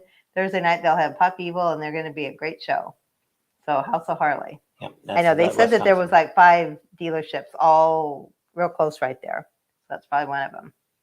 Happy pre-Father's Day to Bob. There you go. Thanks a lot. That's 2 weeks, because that's when we'll be in California. Yep. And our gas is more expensive than California's gas. I don't know what's going on. We got back here and we're like, holy I haven't cow. even drove the truck. It's in the garage. Because I'm like, I'm not paying for diesel. Okay, Tony, we'll be there. And then when I looked over to California, I was like, hell, it's 30 cents cheaper in Orange County, California than it is Do we here. have your number? Email us your number. That's insane. Yes. So I don't know what's going on with Arizona prices. I hate to see what Nevada is, because Nevada was always more than we were. Mm-hmm. So I don't know. We're not doing a lot of driving. We're pretty much just running around town, going a couple trips to Home Depot, and haven't gone any farther than that. So now he's thinking about selling the Ranger and the family truckster. I don't know. But to buy a decent car is $30,000. A 4-year-old used car is still $35,000, $40,000. People are on drugs. There's one guy, he said it was like new. It was a 2019 Ford Expedition, only had 5,000 miles on it, but he wanted $89,000 for it. I said, just because it's still a new condition, it's 4 years old, I'm not paying what you paid for it. He thought he was going to get that, I guess. Somebody might, I don't know. Summer blend, whatever. Yeah, that's what they always say. And Summer the gas blend, is no difference. winter blend. There is no difference in the gas. I used to own a gas station. There is no difference. It's just like here, they had it on the news. I don't know if it was in Myrtle Beach or where it was. But it's not uncommon for them to dump. Like if they have regular unleaded and it fills the tank up, they'll take the rest of that and throw it in the premium tank. Or they'll throw it in the ethanol-free tank. Because they got to get rid of it. They can't take it back. So they say that's a real big problem in the United States now, because a lot of these people gas stations want to keep their tanks as full as possible, and they're not calculating right. So it's really not the guy in the truck that's doing it. It's the people that own the store that says, we'll just take it back and we'll give it to somebody else. Oh, no, just dump in the other hole. So Neil said Everett, Wisconsin's gas was a few cents less than $5 a gallon. He just got back from there. Washington's always kind of high. Washington, Oregon, California, all that West Coast stuff is kind of always known to be a little bit higher. Because when we went this year, I guess we went last year. We went, that really wasn't that big a difference in price from California to Oregon and the Washington. Yep, we did that. That was a fun trip. That poor little car. I think it was the car we rented in Sturgis that got the really super high gas mileage. It's 40-something gallons to a mile, miles to the gallon. So I don't know. I think that was the car because we took a picture of how cold it was, and they said, "Doesn't matter how cold it is. Look at the gas mileage you're getting on that car because where it had the temperature, it also had the gas mileage per gallon. It was like 43 miles." What Bob said about them dumping gas is scary. I don't know. It is. I don't know if it's true. It was on the news or something. They were talking about it. So Toby said he'll be at Milwaukee, but not Sturgis. Sturgis. Hey, there's Blackie Redhawk. How you doing? Then we hook up in Milwaukee then. There we go. Whoops. That was it. There's our email. If you need to contact us or get our phone number or any information like that, you can go to our email and send it to your phone number, and then we'll text you our phone number, and you always text us because that phone always stays turned down. So we just look at it every now and then and checking on it. And if we're doing a live, that's a lot of times the phone we're doing a live on, so we don't answer the text then either. So don't call it because you'll end up having to leave a message, and that phone's kind of goofy about giving us messages. So it never shows when you got a call. Yeah. It'll tell us if there's a text. I can just look and it'll say you've got text messages. But for a call, it's like, So what's running over here, this is our Facebook page for Sturgis. So if you look that up, that will get you involved with, you'll see a lot of our Sturgis videos will be posted on that as they come out. Also, there's other people out there. There's people that are renting houses. And no anonymous posting. Yeah, we put that on there. Well, I started getting, some guy did it the other day. I've had 2 people do it just lately. And the one guy that did it, it's like he was asking a question about something. And I'm like, dude, why don't you put your name? And I'm thinking, screw that. If what are you, if you're afraid of what you're asking, you don't want nobody to know who you are, then maybe you shouldn't be asking the question. So I took that off. I probably should have took it off originally. I didn't realize that wasn't a box that I had marked that no anonymous posts. And then we do delete stupid stuff. Somebody put one of those Hot Wheel cars. It was a Volkswagen. He put it on there. Had nothing to do with Sturgis. All that stuff's being taken off. There's another Sturgis page that lets you put all that junk on there. And I want this to stay strictly Sturgis stuff. No, it could be about Deadwood or it could be about whatever. You could, as long as it's about rally time and in that area. What? Say your name. Say your name. Say your name. That's what he's trying to say. Say your name. Don't be anonymous. There's a song. I don't remember who sang it, but I remember playing it a lot. It wasn't Spice Girls. It was like Beyonce. What group was Beyonce in? TLC? NSYNC. No, that's the boy band. You're losing your... Couldn't tell now. They might be girls now. Might be... Never know. The Mrs. NSYNCs. So who knows? But yeah, it's somebody sent us some special money. There you go. Let me see. Tam got it. Thank you. Thank you. Hill. 7866. Thank you. We appreciate that. Yep. And a super chat. Yep. That's what they call that. Yep. We appreciate that, and it always helps with the gas fund and all that kind of stuff that's going on. We pretty much got everything now down to where the places we're staying at were either being comped or somebody's paying for it. So that was working out pretty good, which we may do other ones. Like I told people asked me about Laconia. I said, if somebody wants to give us a plate, which now is almost too late, but because I have no idea where they are playing. Because like for the Lake of the Ozarks, we got to land in Springfield, and it's like 200 miles away. That's not that far. And to get there. So Laconia, I don't know where the closest airport is in Laconia, but Probably have to fly into New York somewhere and drive up. Who knows? But that's why I said you'd have to be, for me, I'd have to be downtown, something that we could walk to everything, because it's just going to be, I can just imagine how bad that traffic is going to be. It's going to be worse than being on the 405 in LA. At least there you can split lanes, but Laconia you can't.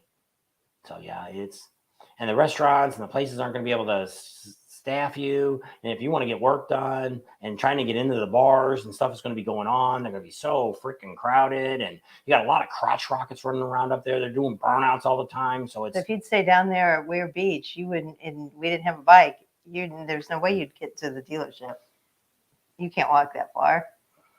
I mean, it's only probably 3 miles, but you'd be hoofing it by yourself. You get halfway. Somebody can find us a place halfway. Stay in a tent next to Prime Cut Pro there. They said they're going to be in the same spot with the tent. I guess they were kind of in the middle. They were at the end of, they were at the top of the hill of the vendors. Is Manchester Airport, which is 41.7 miles away. Wherever that's at. So, but not, I don't, right now I have no intentions of really ever going back to Laconia. If there's going to be another one. It's a nice rally. There might not be no more. It's nothing, there's nothing special about it. You know, this is special because it's the 100th. People go, oh, you want to go to the 100th to say you've been at the 100th. I really don't care. If it was Sturgis and it was going to be the 100th in a couple of years, I would want to be there because I've been to Sturgis a bunch of times and it would be an honor to do that. But anybody else's rally, Daytona or anything like that, if Daytona comes up with their 100th, which we won't be around probably by that time. But if they did, I have no interest of going to that. I don't want to, who are you going to tell? I got a t-shirt that says I was at the 100th. I've already got a t-shirt that says I've been at the Laconia for the 100th.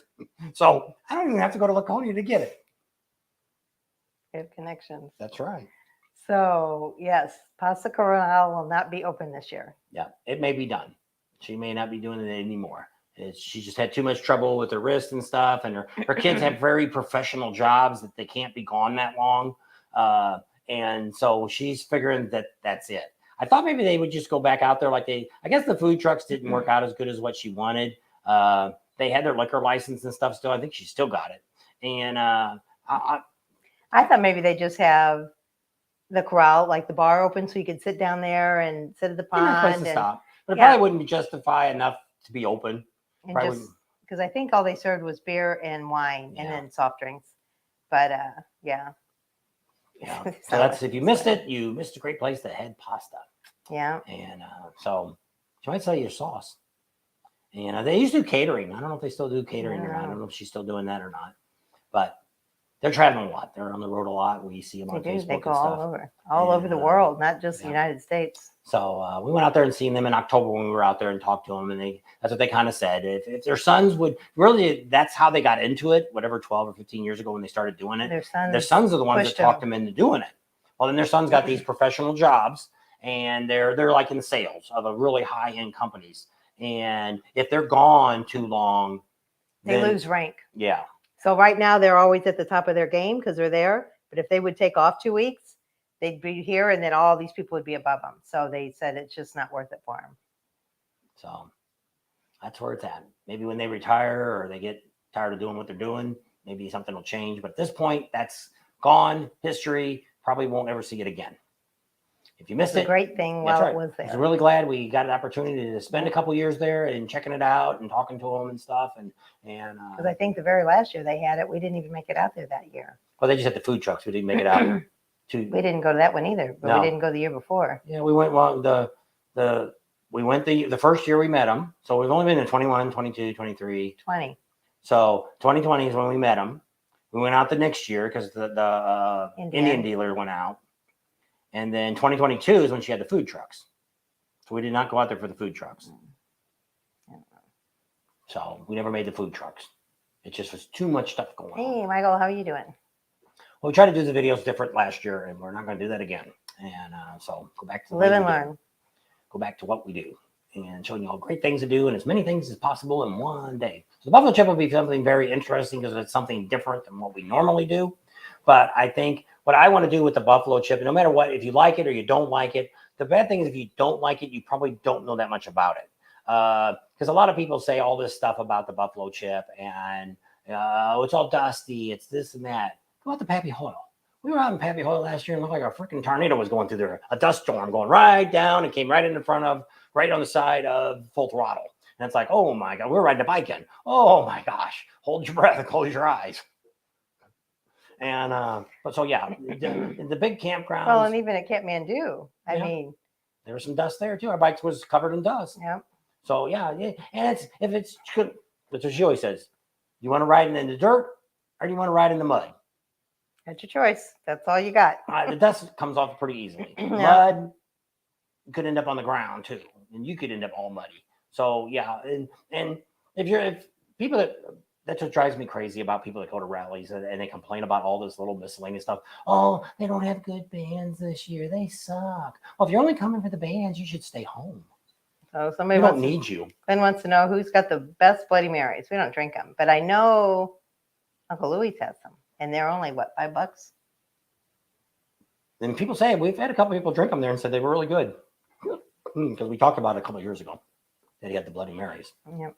They have $3 beers and $5 mixed drinks. Which it is. A lot of people always say, oh, it's so expensive. We're going to go through and we'll talk about that as we get closer to the rally. We'll start giving you some prices. You can go down to the Vet Club and you can eat there. It's right down Main Street. They got cheap drinks. You do not have to be a veteran to go in there. It is open to everybody. So you can go in there and they've got $3 beers or whatever it is. And they got food going on off and on. They got breakfast every morning. They have bands down there too. Yep. And I think one night they have a special comedian or something. And they charge for that. Yeah, they charge for that. But other than that, I think every night's free. And so there is places that you can, just like we're going to show you at the Buffalo Chip, there's a place during the day till about 5 or 5:30. You can get a draft beer for $1 and a hot dog for $1. Not just one. You can have as many as you want.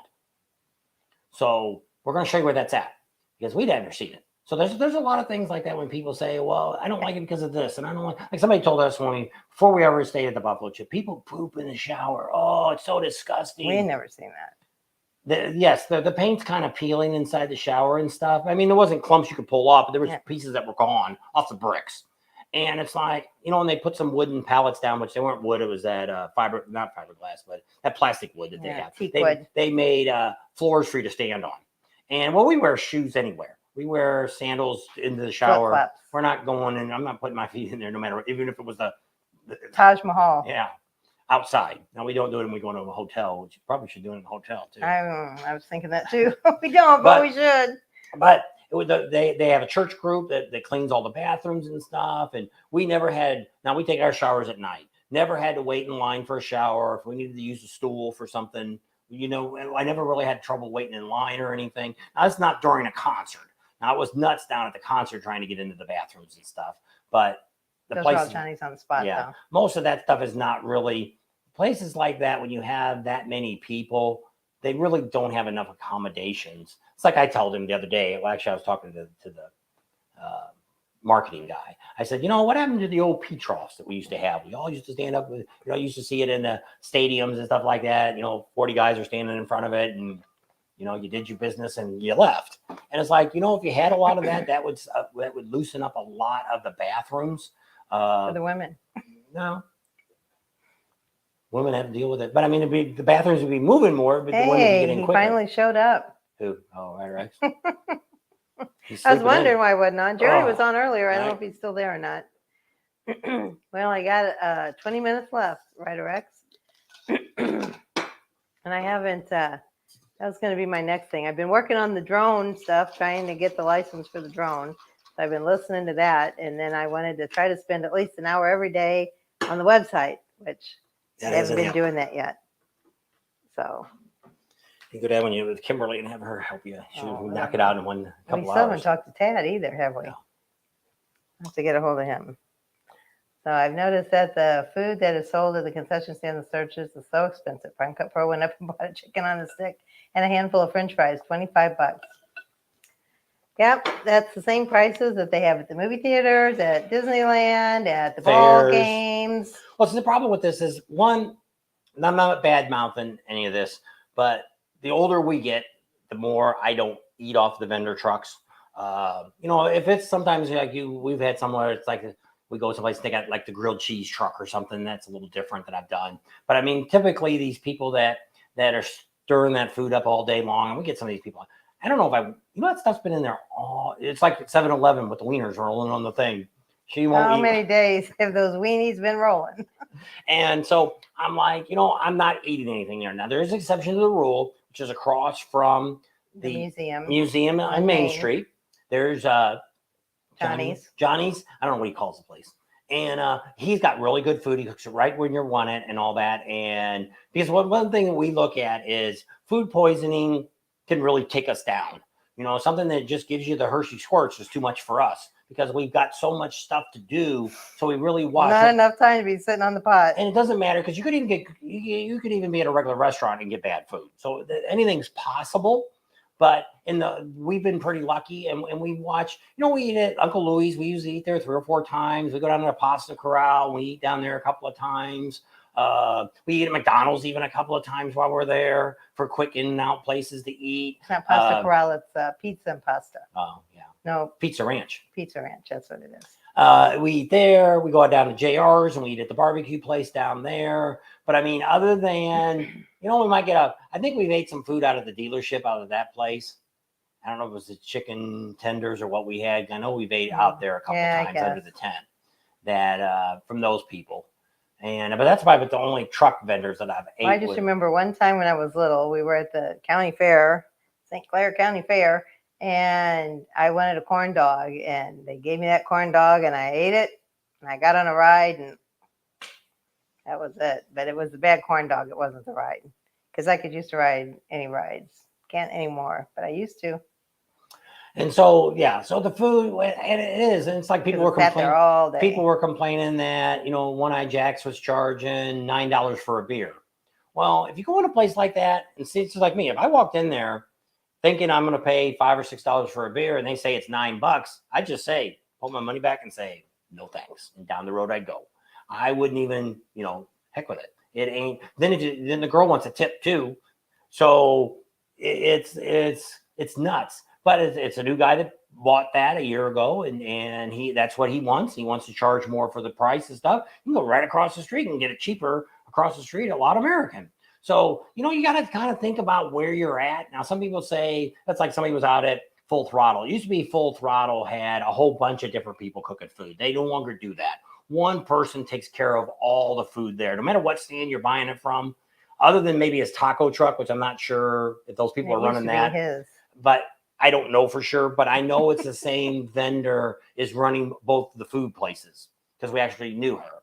So that kind of changed to where we've ate stuff in the past at Full Throttle. I don't eat nothing there, but somebody was saying the same thing there. It cost them $20-something or $30-something to eat at the Full Throttle. A hot dog or a hamburger and a soda or something. And it's like, dude, that's first mistake. You shouldn't have ate there. Well, my buddy was diabetic. He had to eat. First of all, he should have knew he was diabetic, and he should have knew, hey, it's getting late. I haven't eaten lunch. We should stop in town and eat before we go 7 miles out. It ain't that freaking far. That you could have got something ahead of time. But yeah, typically we don't just like at the Buffalo Chip. I don't think we've ate any food at the Buffalo Chip. Domino's. Yeah, Domino's. But they pretty much fix it there, and Domino's. That's not the big deal. But I mean, I don't really eat the hamburgers or anything. I just, now they've got a nice sit down restaurant. We've never gone in there, so we don't know anything about that. We tried once, but we didn't know you had to have reservations. Yeah. So, because during the concerts and stuff, it's impossible to get into some of those places. And that's usually the time that I was always down there. I wasn't down there during the day. So now we'll be down there and see stuff that's going on and be able to try some of the different things that are there and try the restaurant and stuff. Lady's been down there for, I don't know what she'd say, 20 years she's been down there. Cooking the food and stuff in the restaurant part. So it'll be interesting to try that out and see what's going on. But it's a rally. And people always say that it's so expensive to do this and it's so expensive to do that. Weird. And it's like you shouldn't go to those places. If there's somebody on Main Street selling a turkey leg for $25, I would like to sell you some swamp property over here in Arizona because I got some of that I want to sell you. That and it's like, what are you thinking when you paid that much for it? And Prime Cut Pro, peanut butter and a loaf of bread. There you go. And You know, Prime Cut Pro, if he bought it and did it, maybe did it for the video. But I mean, maybe he didn't. But it's like, but he's not used to motorcycle rallies, so it might be a little different. But I mean, he does a lot of these 4-wheel drive things and stuff down there in Florida. So they probably got vendors trucks down there. See, when you go to a lot of these events, people say that, why is Sturgis so expensive? And it's like, have you ever been anywhere? If you go anywhere in this world, that's now if you're going out here to some cowpoke town and have lunch, well, yeah, it's going to be cheap. Unless they're having a festival or something, then you'll pay for it. You know, if you're going to Disneyland, heck, you go down to the local zoo, you're going to pay more. Any amusement park, baseball, diving. Heck, you can't even go. We went down last time we went to the kids' football game, high school game. They were charging $5 for a freaking hot dog. Yep. And I'm like, that's insane. It's freaking hot dog. Oh, it's for school kids. Well, the money you're paying $25 for that turkey leg, that's for them people there to pay their bills. No Laconia. We're going to go to St. Louis, which is our family, Milwaukee, Sturgis, then we'll be home. Then we're going to fly to Ocean City and then to Bikes, Blues, and Barbecue. So no Laconia. Are you going? The beard? And gas is gas. The additive is in each brand. That's what he always said when unleaded gas came out, that it was cost more to make leaded gas because they had to put the lead in it. So it should have been cheaper when they came out with unleaded, and it wasn't. Well, diesel. Yeah. Diesel's more of a raw product, and it should be the cheapest thing. It used to be years ago. That's why they started making diesel cars. Yeah, back when they used to take a gasoline motor and turn it into a diesel, which was a great thing GM did. And back then you could get gas for, it was like 40, 50 cents a gallon, where everybody else was paying $1.50 to $2 a gallon. So yeah, it's a whole different world. So yeah, it's just crazy times.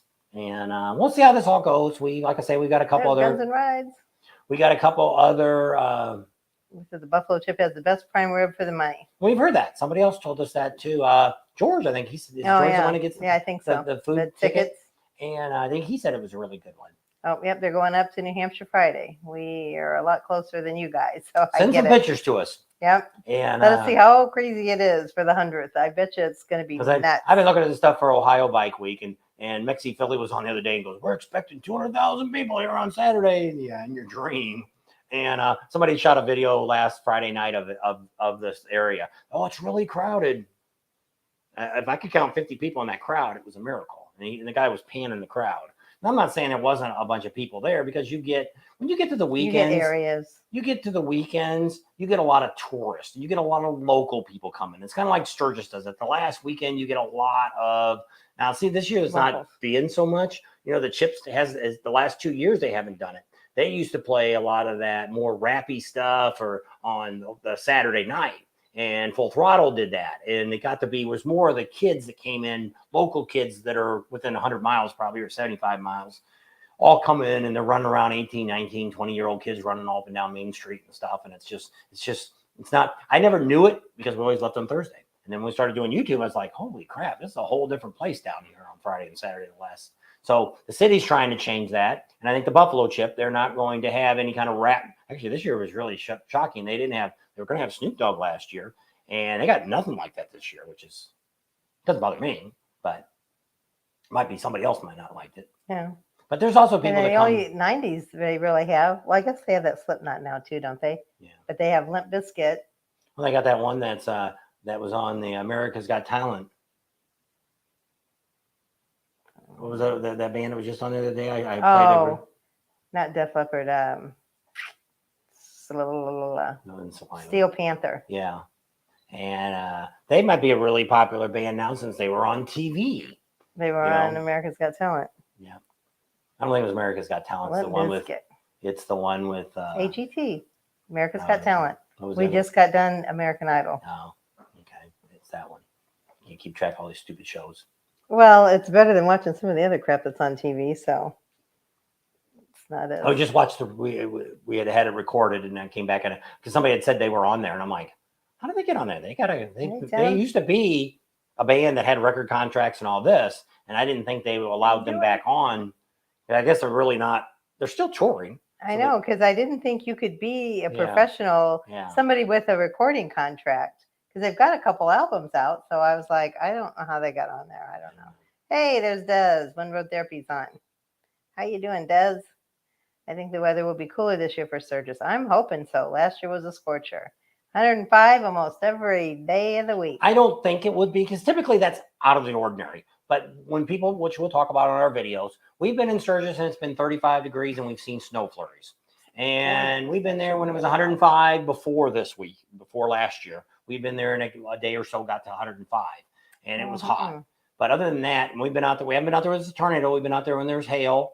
We've been out there in the storms and stuff. And you just, that's the bad thing. Weekend. That's the bad thing about Sturgis is you cannot predict what the Battle of the Bands that was last weekend. Oh, they have not announced the winner yet. We're gonna call. I was gonna. They want to do a thing on Facebook, I guess, or something. But you could have called Rod. He was one of the judges. Oh yeah. And but I mean, I started listening to some of those bands, and some of them really weren't very good. I didn't get to hear them all, but I mean, one of the bands that was like on the very top of the list when I opened the Facebook page, I'm like, what the heck are these people even playing? I have no idea. It's the stupidest music I ever heard. It was almost, I think they were like a folk group or something. And I'm like, hopefully that ain't coming to Buffalo Chips. It I don't know was which very one. slow, Myrtle Beach this year. I don't think there was a quarter of the crowd that there's been before. I would say that first weekend, 15, 20,000 people probably were in Myrtle Beach this year. It's really sad. Probably the worst crowd I've ever seen at a bigger rally like that. Like I say, I'm still saying the same thing with Daytona. I think we were looking at 30 or 40,000 people in Sturgis or in Daytona this year. So I think the numbers are way down. Leesburg, which I can't tell Leesburg because I was never there. Their last official time was 2019. So it was a pretty good crowd. I would say there was 10 or 15,000 people probably came, because I thought the way they were talking about it, all this, I thought we might have more people than Daytona had. But with everybody got scared off because they predicted rain every single day. But we still had a great crowd out there, but it just wasn't. The campground we stayed at normally has 1,600 people. I bet you there wasn't even 1,000 people out there. Probably less than that. Probably less than 800. But we didn't ask him and he didn't tell us. But I think the number's way down for that. So most of these rallies, Panama City, seemed like, which it was, the traffic was not as bad as it normally is. So that's why we notice a big difference. Yeah. So people always look at it and they're like, how do you guys know this? How do you realize this? Well, one of the things I always tell everybody is, have you ever been to a big stadium? We used to go to Busch Stadium in St. Louis, and our old stadium held about 40,000 people. Well, if you're up in peanut heaven, where that's about all we used to be able to afford because we had kids, we'd be walking down those steps and you'd see that crowd out there. You see all those people coming out of the stadium and stuff, and you see that crowd go on and on and on. And that's only 30,000 people. And they're going out other exits too, so I'm not seeing everybody. I don't even see that at any rally. You know, and they're like, oh, they're all over the place. That's right. There might be a couple hundred here and a couple hundred there, but to add up 100,000 people, that's a lot of people. And like they said that about the Buffalo Chip for Kid Rock, there was 120,000 people. There was no 120,000. I'd be lucky if there was 10,000 people there. But nobody's going to tell you anything because they tell you it's 120. You're going to go, wow, that was the wildest concert. Yeah, it was 120,000 people there. Where the heck will 120,000 people park? All right, here we go. ZZ Top, Friday, August 4th. Zoe Wetzel is Saturday, August 5th. Steel Panther is the 5th also. Whoops. I don't know what it's doing. Now you did it. Well, Leonard Skinner's going to be the 6th. Limp Bizkit's going to be the 7th. Lita Ford's going to be Monday the 7th. Styx is going to be Tuesday the 8th. REO Speedwagon is also the 8th. Whiskey Myers is going to be the 9th, Wednesday. George Thorogood, that's my band, August 9th. And the Death Wire Daredevil Spectacular, that's going to be Thursday, August 10th also. Def Leppard is going to be Thursday the 10th. Pop Evil is going to be the 10th. More bands and schedules coming. What's that? Was that Thursday? Thursday's Pop Evil. So Friday they haven't officially came out with it, but it is already out there. It's somebody that's been planning a lot of the rallies already. Cherry. There you go. You got that? So that's who's supposed to be there Friday. Saturday looks like they're going to do tribute bands is what we're hearing. Which sometimes which we listen when we lived in California ended up being, you really ended up the tribute bands really do a lot better job than actually some of the real bands do. If you can find some really good ones that sound really like them. We have a couple Journey bands. We got a guy that does Bob Seger that's really, really good out here. And when you go there, it's like you're there with them. But what's great about it is they only sing the hits. Yes. They don't sing all these stupid songs you never heard of, or a song that, oh, the new album, let me tell you this new one. Even though, like ZZ Top did that, I don't know, probably 30 years ago. We went to a concert and I bought the stupid album, and there still ain't no freaking song on there that was ever became any more than one in 1,000 probably. They were probably the 1,000 song on the Billboard chart. But I mean, there's nothing on the album, and they played 5 or 6 songs during the time, and we're at a motorcycle event, and I'm thinking the whole time there, I'm like, okay, yeah, it's freaking hot out here. Yeah, when you're gonna play the good stuff. And they always save the good stuff till the end. It's kind of like Kiss. We went and seen Kiss one time, and didn't like that either. She didn't like it because the bad thing about a lot of these bands that have been playing for so long, Styx is another one. They've been around so long. They've got so many freaking songs. Although the last time we seen them, all they played was everything off the Grand Illusion album, which was awesome. I knew every song. So I don't know if they'll do that this year, but it was pretty good. But a lot of these bands are they'll come out with, hey, we got a new album. We want to play this, we want to play that. And it's like, I don't want to hear that. I came here to hear your good stuff, and that's it. I care less about your new music. Go play that on Spotify or that's what we want to hear, what we heard when we were in high school. And it is, and I think the bands this year at the Chip are a little weak, but you got to remember too, this is the 83rd. Awesome. Now, yeah, for us in our age group, I think it would be really fine. And I think the big bands, which we talked to the Chip the other day, and I think it's going to be Def Leppard and Limp Bizkit. Is going to be the 2 bands that are probably going to be the biggest draw for the Chip. Because I couldn't believe how many people couldn't believe Def Leppard was there. I'm like, we've seen them before.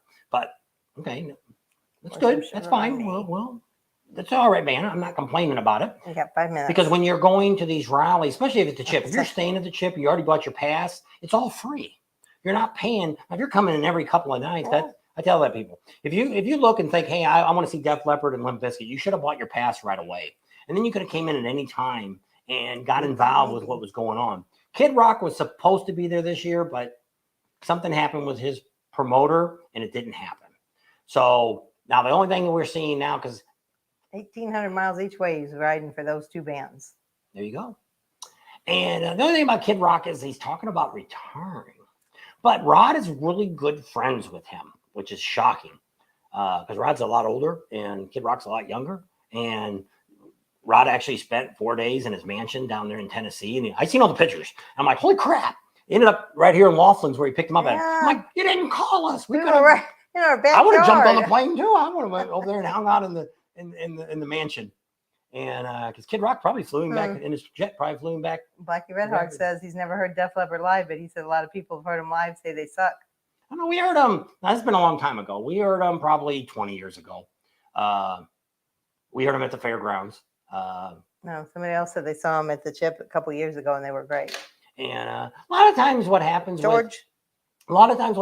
with concerts like this, like at the Chip, you got a different kind of crowd that you would have if you were having in Las Vegas at one of the hotels. Because you've got more of a rowdier crowd. People get more involved in it. They're yelling and screaming. Now, I don't like that they rev the bikes up, and I ended up not saying anything to Rod this year about that. That's almost getting too old. You know, it's stuff that back in the 60s and the 70s, you know, it's pretty neat to be out there on your bike revving it up. Dude, I don't want to smell your exhaust, and I don't want, I'm trying to hear the music. The idea was supposed to be after the song, you rev it up and you stop. But these morons are out there in the middle of the song revving their bikes up and shit.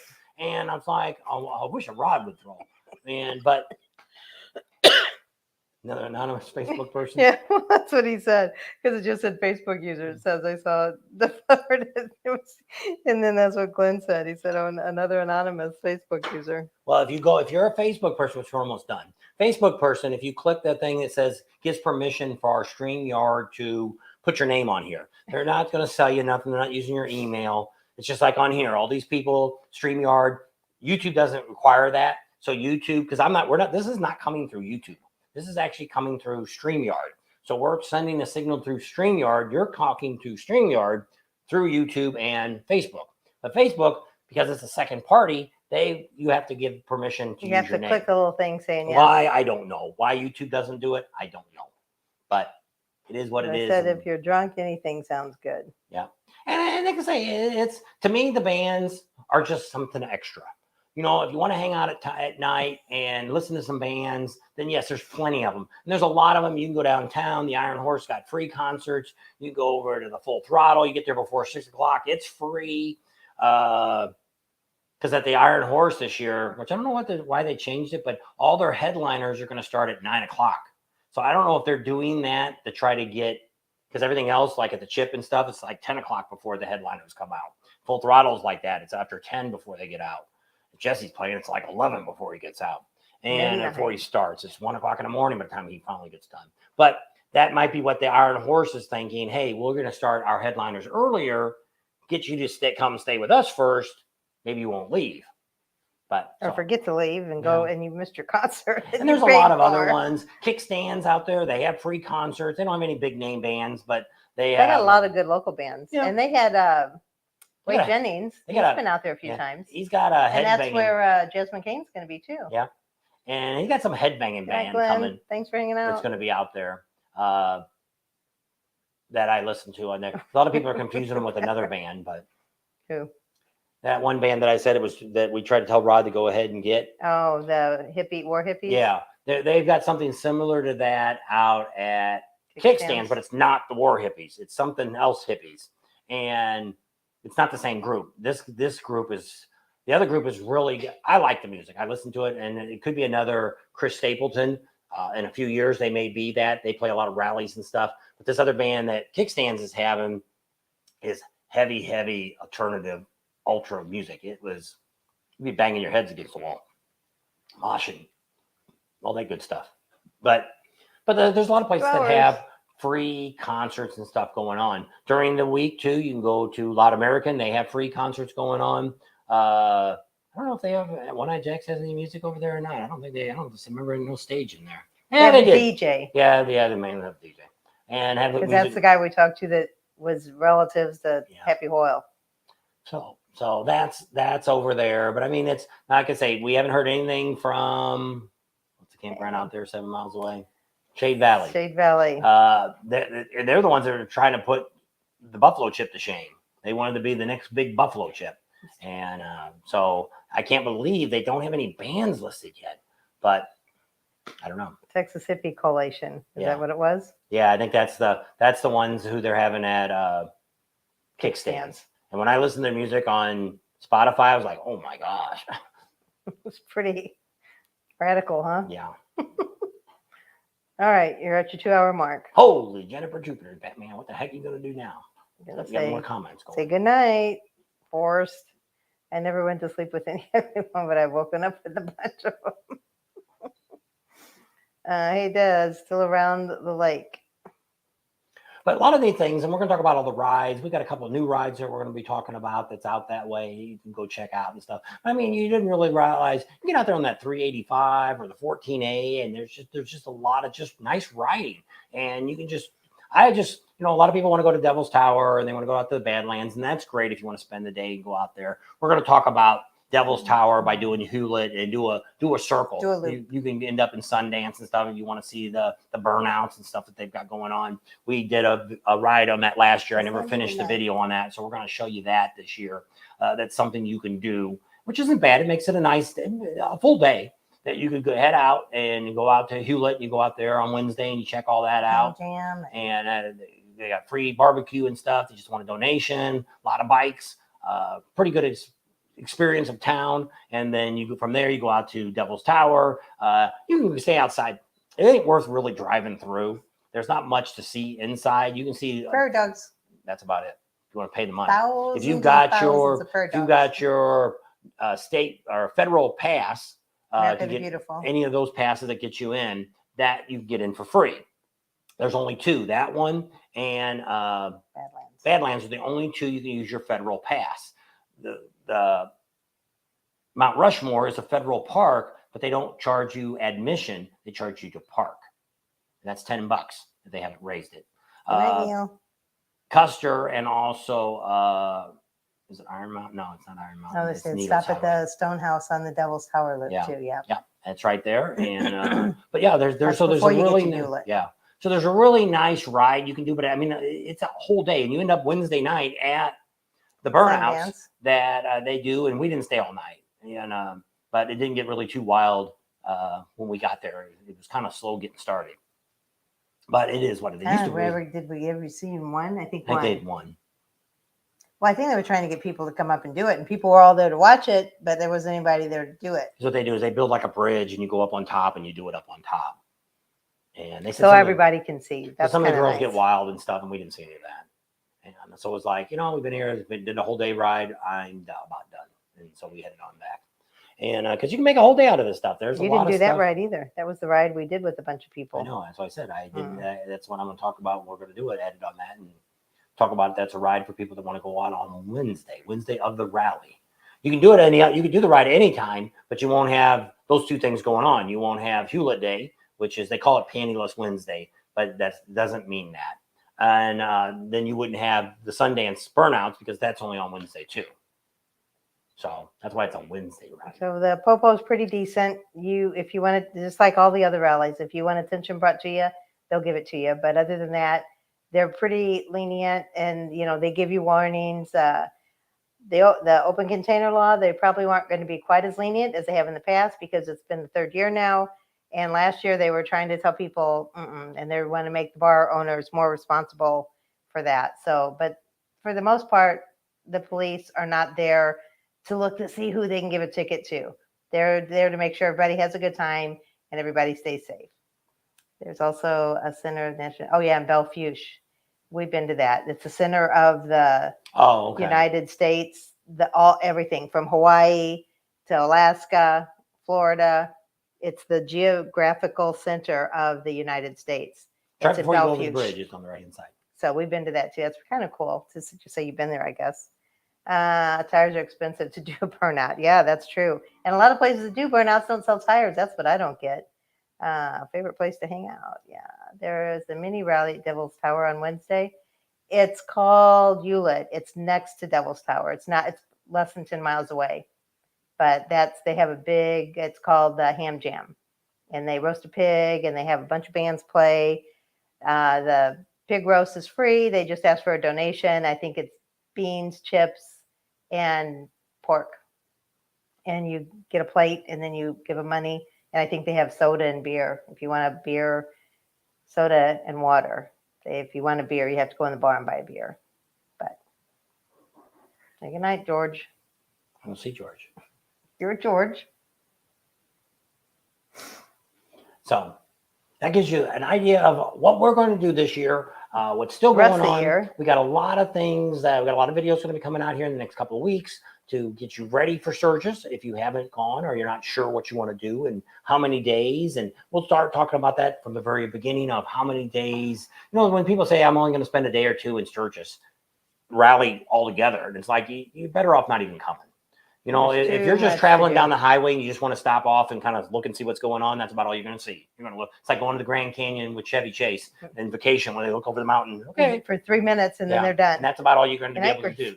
So there's so much stuff. Like I say, last year we probably spent over 50 days there, and we still don't get everything done that we want, to see and do. And there's still places we haven't done. There's some restaurants and stuff that we want to try to hit this year before the rally and talk about them and stuff. One the monkey guy went to, but I mean, there's so many great places to eat at. You got all these great little towns that are open, and that's what makes Sturgis so great because everyone around there is going to welcome you as a biker. It's not like Daytona or Myrtle Beach or even Leesburg.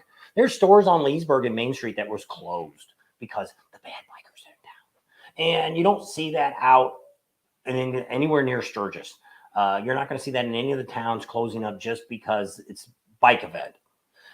So you don't really, that's what makes it more fun, more willing. People are glad to see you. They're glad to take your money, and they know it. And that's what makes it such a hospitality communities that they have there. And they're there to, and they're all there to make money because, like I say, in 2020, they were thinking about canceling the rally because of the pandemic, and they would have had to raise everybody's taxes between 3 to 7%, and that would never go down to make up for what they make for the rally, the city, to keep it going.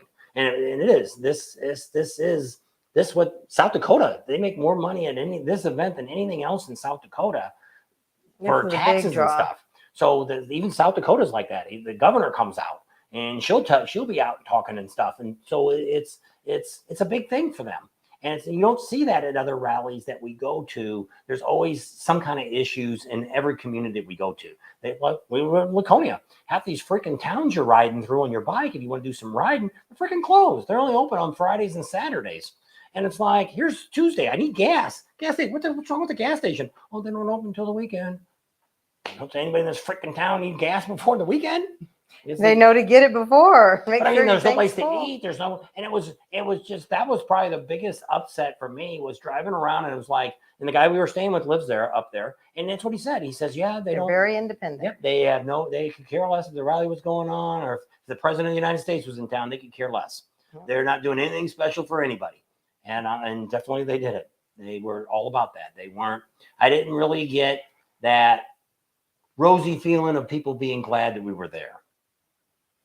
So I don't think there's anything that goes on at the Double Towers Trading Post. The Double Towers Trading Post is a cool place to stop. They got lots of neat stuff inside there, but I don't think they do an event just for the rally. Not that I know of.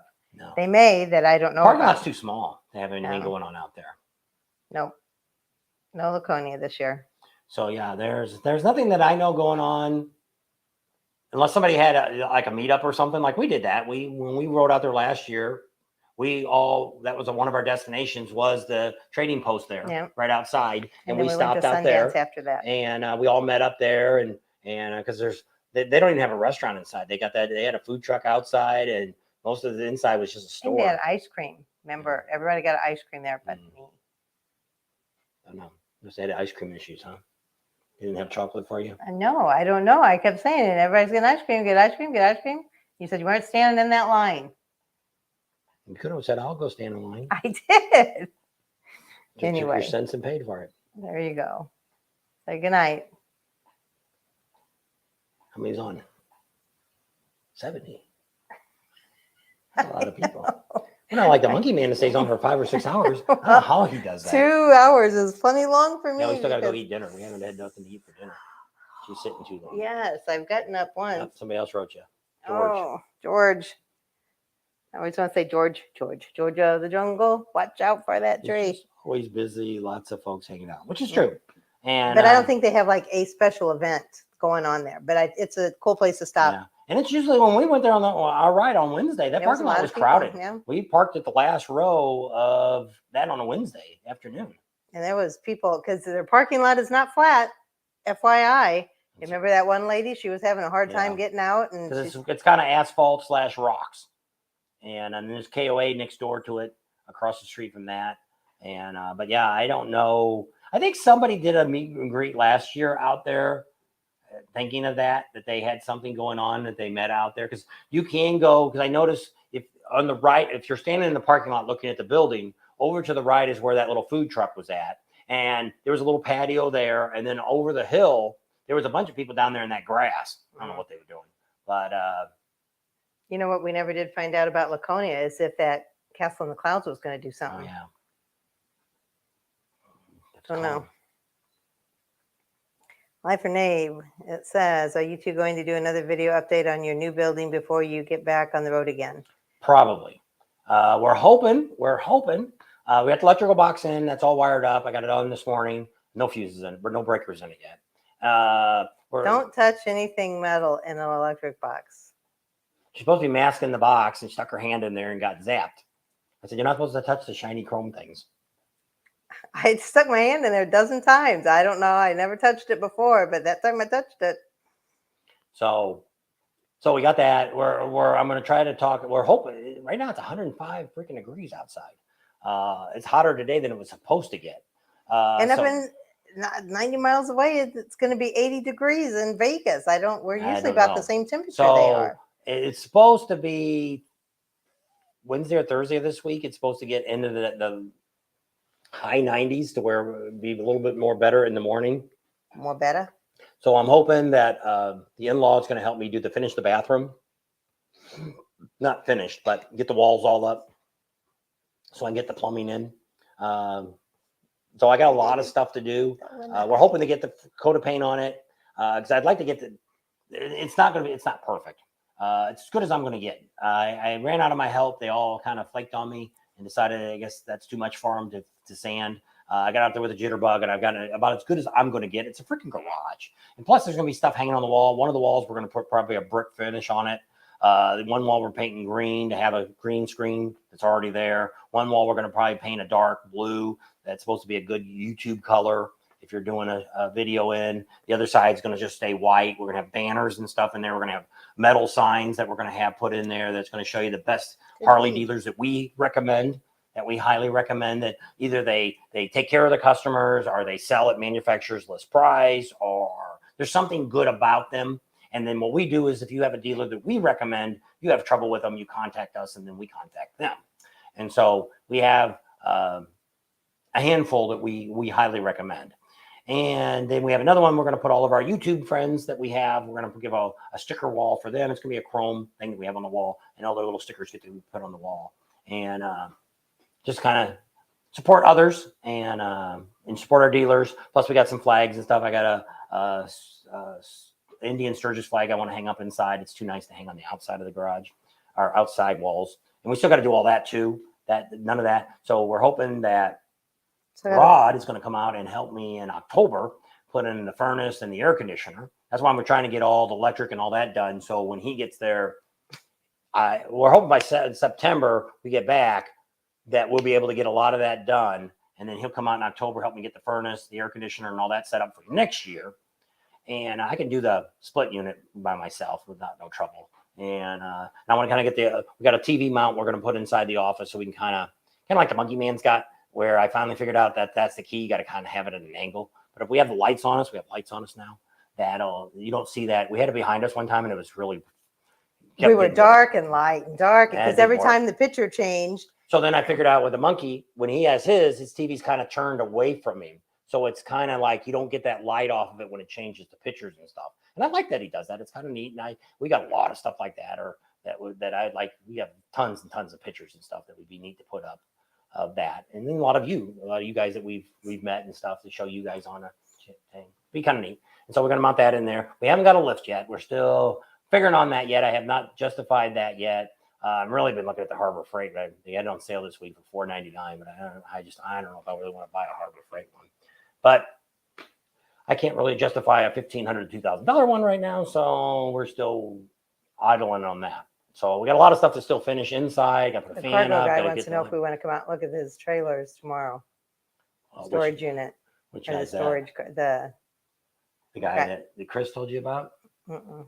The guy that I've been writing? Mm-hmm. I told him I was out of town until Wednesday. What did you tell him? I said we wanted to see it first before we could do it. I told the guy I was out of town till Wednesday. So you're probably thinking I'm going to check a lot of prices. He wanted $6,500. Oh, well, you didn't. I thought you said anyway. It said $3,400. I didn't. He wants to jack you up. So, because we're thinking about putting a storage unit on the side, put all that junk that you don't want in the garage in there. Because I already got a lot of that junk. It doesn't. That's why we built that garage to get all the junk out of this garage over there. Well, there's stuff like the paint. I got a commercial paint sprayer that we'll paint everything with. And I painted the house with it, and I've had that for a while. Painted the bar that we have on the other side of the house here. And the third garage is a bar that I painted all up.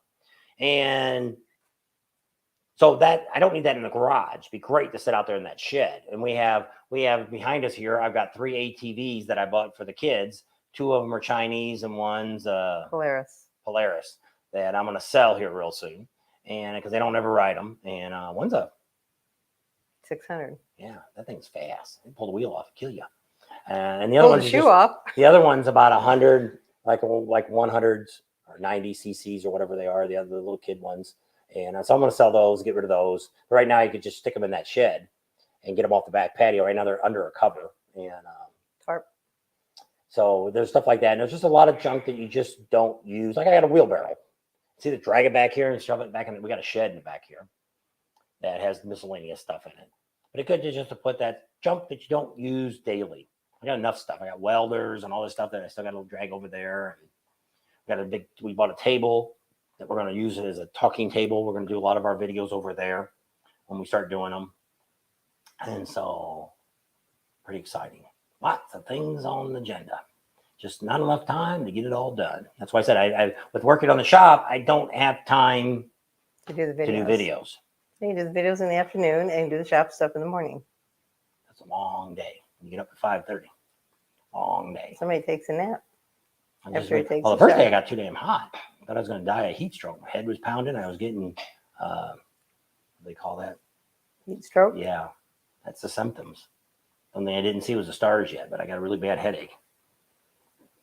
And so I took a cold shower, and then I laid on the bed with no clothes on, with the fan on, and I must You have don't fell take asleep cold then. showers in Arizona. Yeah, they're warm showers. The water heater's off And the because the pipes go through the attic. and so they're heated up, and it's hot water, whether the hot water heater's Yeah. on or not. All right. What's for dinner? Going to Pizza Hut? You're gonna have a hot dog. I'm saving those for buffalo chip, the dollar ones. We just bought some. I don't remember buying any hot dogs. I did. You're gonna have a ham sandwich. I'm not This a is how sandwich it goes guy. every I'm not a night. sandwich guy. I try to save money, and he always has to go out and eat. You think it's me? It isn't me. Well, a lot of times it's just convenient for you. If I said, It "Hey, is I want convenient. you to cook me a steak and a baked potato," Well, I'd say I'd throw a baked potato in the microwave, and the grill's outside. get hopping. You do the grilling outside. You can grill it right in here on the stove. It's too Good hot to night. cook anything today because it's 105. Heat the house up. You have a big electric bill. So with that, nobody's asking any more questions. So we'll go ahead and wrap up our show. We're down to 63. 64. So I want to thank everybody for coming out here today and checking out, spending a little time with us on this great Sunday. I went to church last night, so we didn't have to go this morning. Got that out of the way. And so then ended up being, it really wasn't church. It was, they sent a whole bunch of people over to Africa to Missionary group. Yeah, that's what they did. And they told us their story, which was very interesting. It was cool. They were like in a third world That's country. what I said. I said, wouldn't we like to go do that? And he's like, no. You probably have to poop in a hole. They had to take these boats, like a 45-minute ride in this lake, in Lake these wooden Victoria. boats that the guy that was paddling the boat had to keep scooping the water out as he was paddling because they were sinking. And there's crocodiles in the lake. It was Lake Victoria. Anyway, they had some good stories. And they kept saying, people asked if we had fun. It was not fun. They kept saying, lots of work. They said if it wasn't for God, they would have never made it. It was good night for real this time. All righty. Hit the button. Thanks for hanging out with us. Don't forget to subscribe to our channel. Share us with your family and friends. Think about Patreon. Give us a big thumbs up. Ring that bell for notifications. And we'll see you on the next video. Get your friends to subscribe. We're getting real close to 22,000 subscribers. I'm like 21,800 and something. So yeah, we're really close to breaking that 22. We've had a really great run here this year. Subscribers are really picking up. And maybe it's our new intro where we tell you us your phone number. if you're looking for the best information on motorcycle rallies, you're at it. This is the place. We're going to give you all that great information about the rallies we've been to. And, you know, we should have a tech thing where people can come on and ask more questions. But you can do that through an email or on our Facebook pages if you want to ask different questions and stuff. And we don't know everything about every single rally. Sturgis, we know that's probably what I consider my granddaddy of rallies because we've spent the most time there. A lot of these people, like the Monkey Man, I think he's been going for 20 or something years. But he came with his dad for a long time. So probably 75% of the places we've been, he's never been to. He's only been to a handful of campgrounds and stuff, but you know, he's got different experience than we have. He got to see all those great years of the rally changing, which I would have loved to have been back there. Even in the 80s, I would have liked to have had a chance to go to Sturgis and see what it was like and see the difference of that. When we don't really, with us in the rallies business, I think we don't really didn't get to see a lot of that change. A lot of the rallies we go to, that's what people say, man, if you could have seen it back in the day when it was in its heyday. We wouldn't have had YouTube back then, so we wouldn't have been doing anything with that. And, you know, a lot of times, like we've been to Sturgis off and on over the years, and we've been to a lot of different, here we used to have the Laughlin River Run. We went to that every year for 17 years in a row. That was really the first rally I'd ever really been to. We had one, used to have one used to call the Love Ride in LA. And they had a big festival at the end. That's the first time we seen ZZ Top was out there. We have the Irvine Park. They have one out there, which isn't much of a rally. They have something out there. We never got to go to what's the one up north, starts with an H, Hollister. We never got to go to that. By the time we got ready to go, the town canceled it. They still do something out there in somebody's parking lot, but we never went up. We've been to Hollister, but we never been there during an event that they had. And then we've been to Reno, been up there a couple of times. And Las Vegas used to have one too. And that doesn't happen anymore either. So a lot of these rallies, and people don't realize that we are coming to an end. These aren't going to last that much longer. I said, if we make another 10 years, it'll be a miracle. Just for the fact that, which Sturgis said that there's 18% this year in 2022, 18% of more people came in cars. Didn't even know than the years past. Yeah. So very interesting that, and you're seeing a lot more of that. Panama City, we see that. Myrtle Beach, we see that. Daytona, we see that. We see a lot more cars with people coming in it. Not that they're motorcycle people. A lot of them are pushing strollers and walking dogs and all kinds of stuff. You're thinking, what the hell are they even doing here? But it's to them, it's like an amusement park. Hey, they're going to come see what the crazy motorcycle people are doing this week. And people want to see the concerts. So you get a lot of locals do that. Sturgis is a little different just for the fact that it's out in the middle of nowhere. The whole state of South Dakota doesn't even have 1 million people. So you're not going to get that big a crowd from local people. More people have to come in. So we'll leave it at that. Bye. I already said my thing. And we're right here in Sturgis, South Dakota. Soon. See you there. Yeah. Be there or be square. Is that what they say? Be in Milwaukee. Yep. Or if you're if you're in the St. Louis area, let us know. Maybe we can meet up. XN Bikers there, and we're going to see him. Yeah, see, we can let you know we're in the St. Louis area, and we're going to be there for, I don't know, probably about a week or so, week and a half, I don't know, for a while. From July 4th to the 12th. There you go. Somebody else said something. Hand waving. Dell's on. I didn't see him earlier. Bye. He'll be at the chip. He'll be right behind Mexi Philly. He puts his tent right behind him. Is that what he says? That's what he tells me. I think he's the one that told me that. Okay. Bye. We'll see y'all later. Sturgis is coming.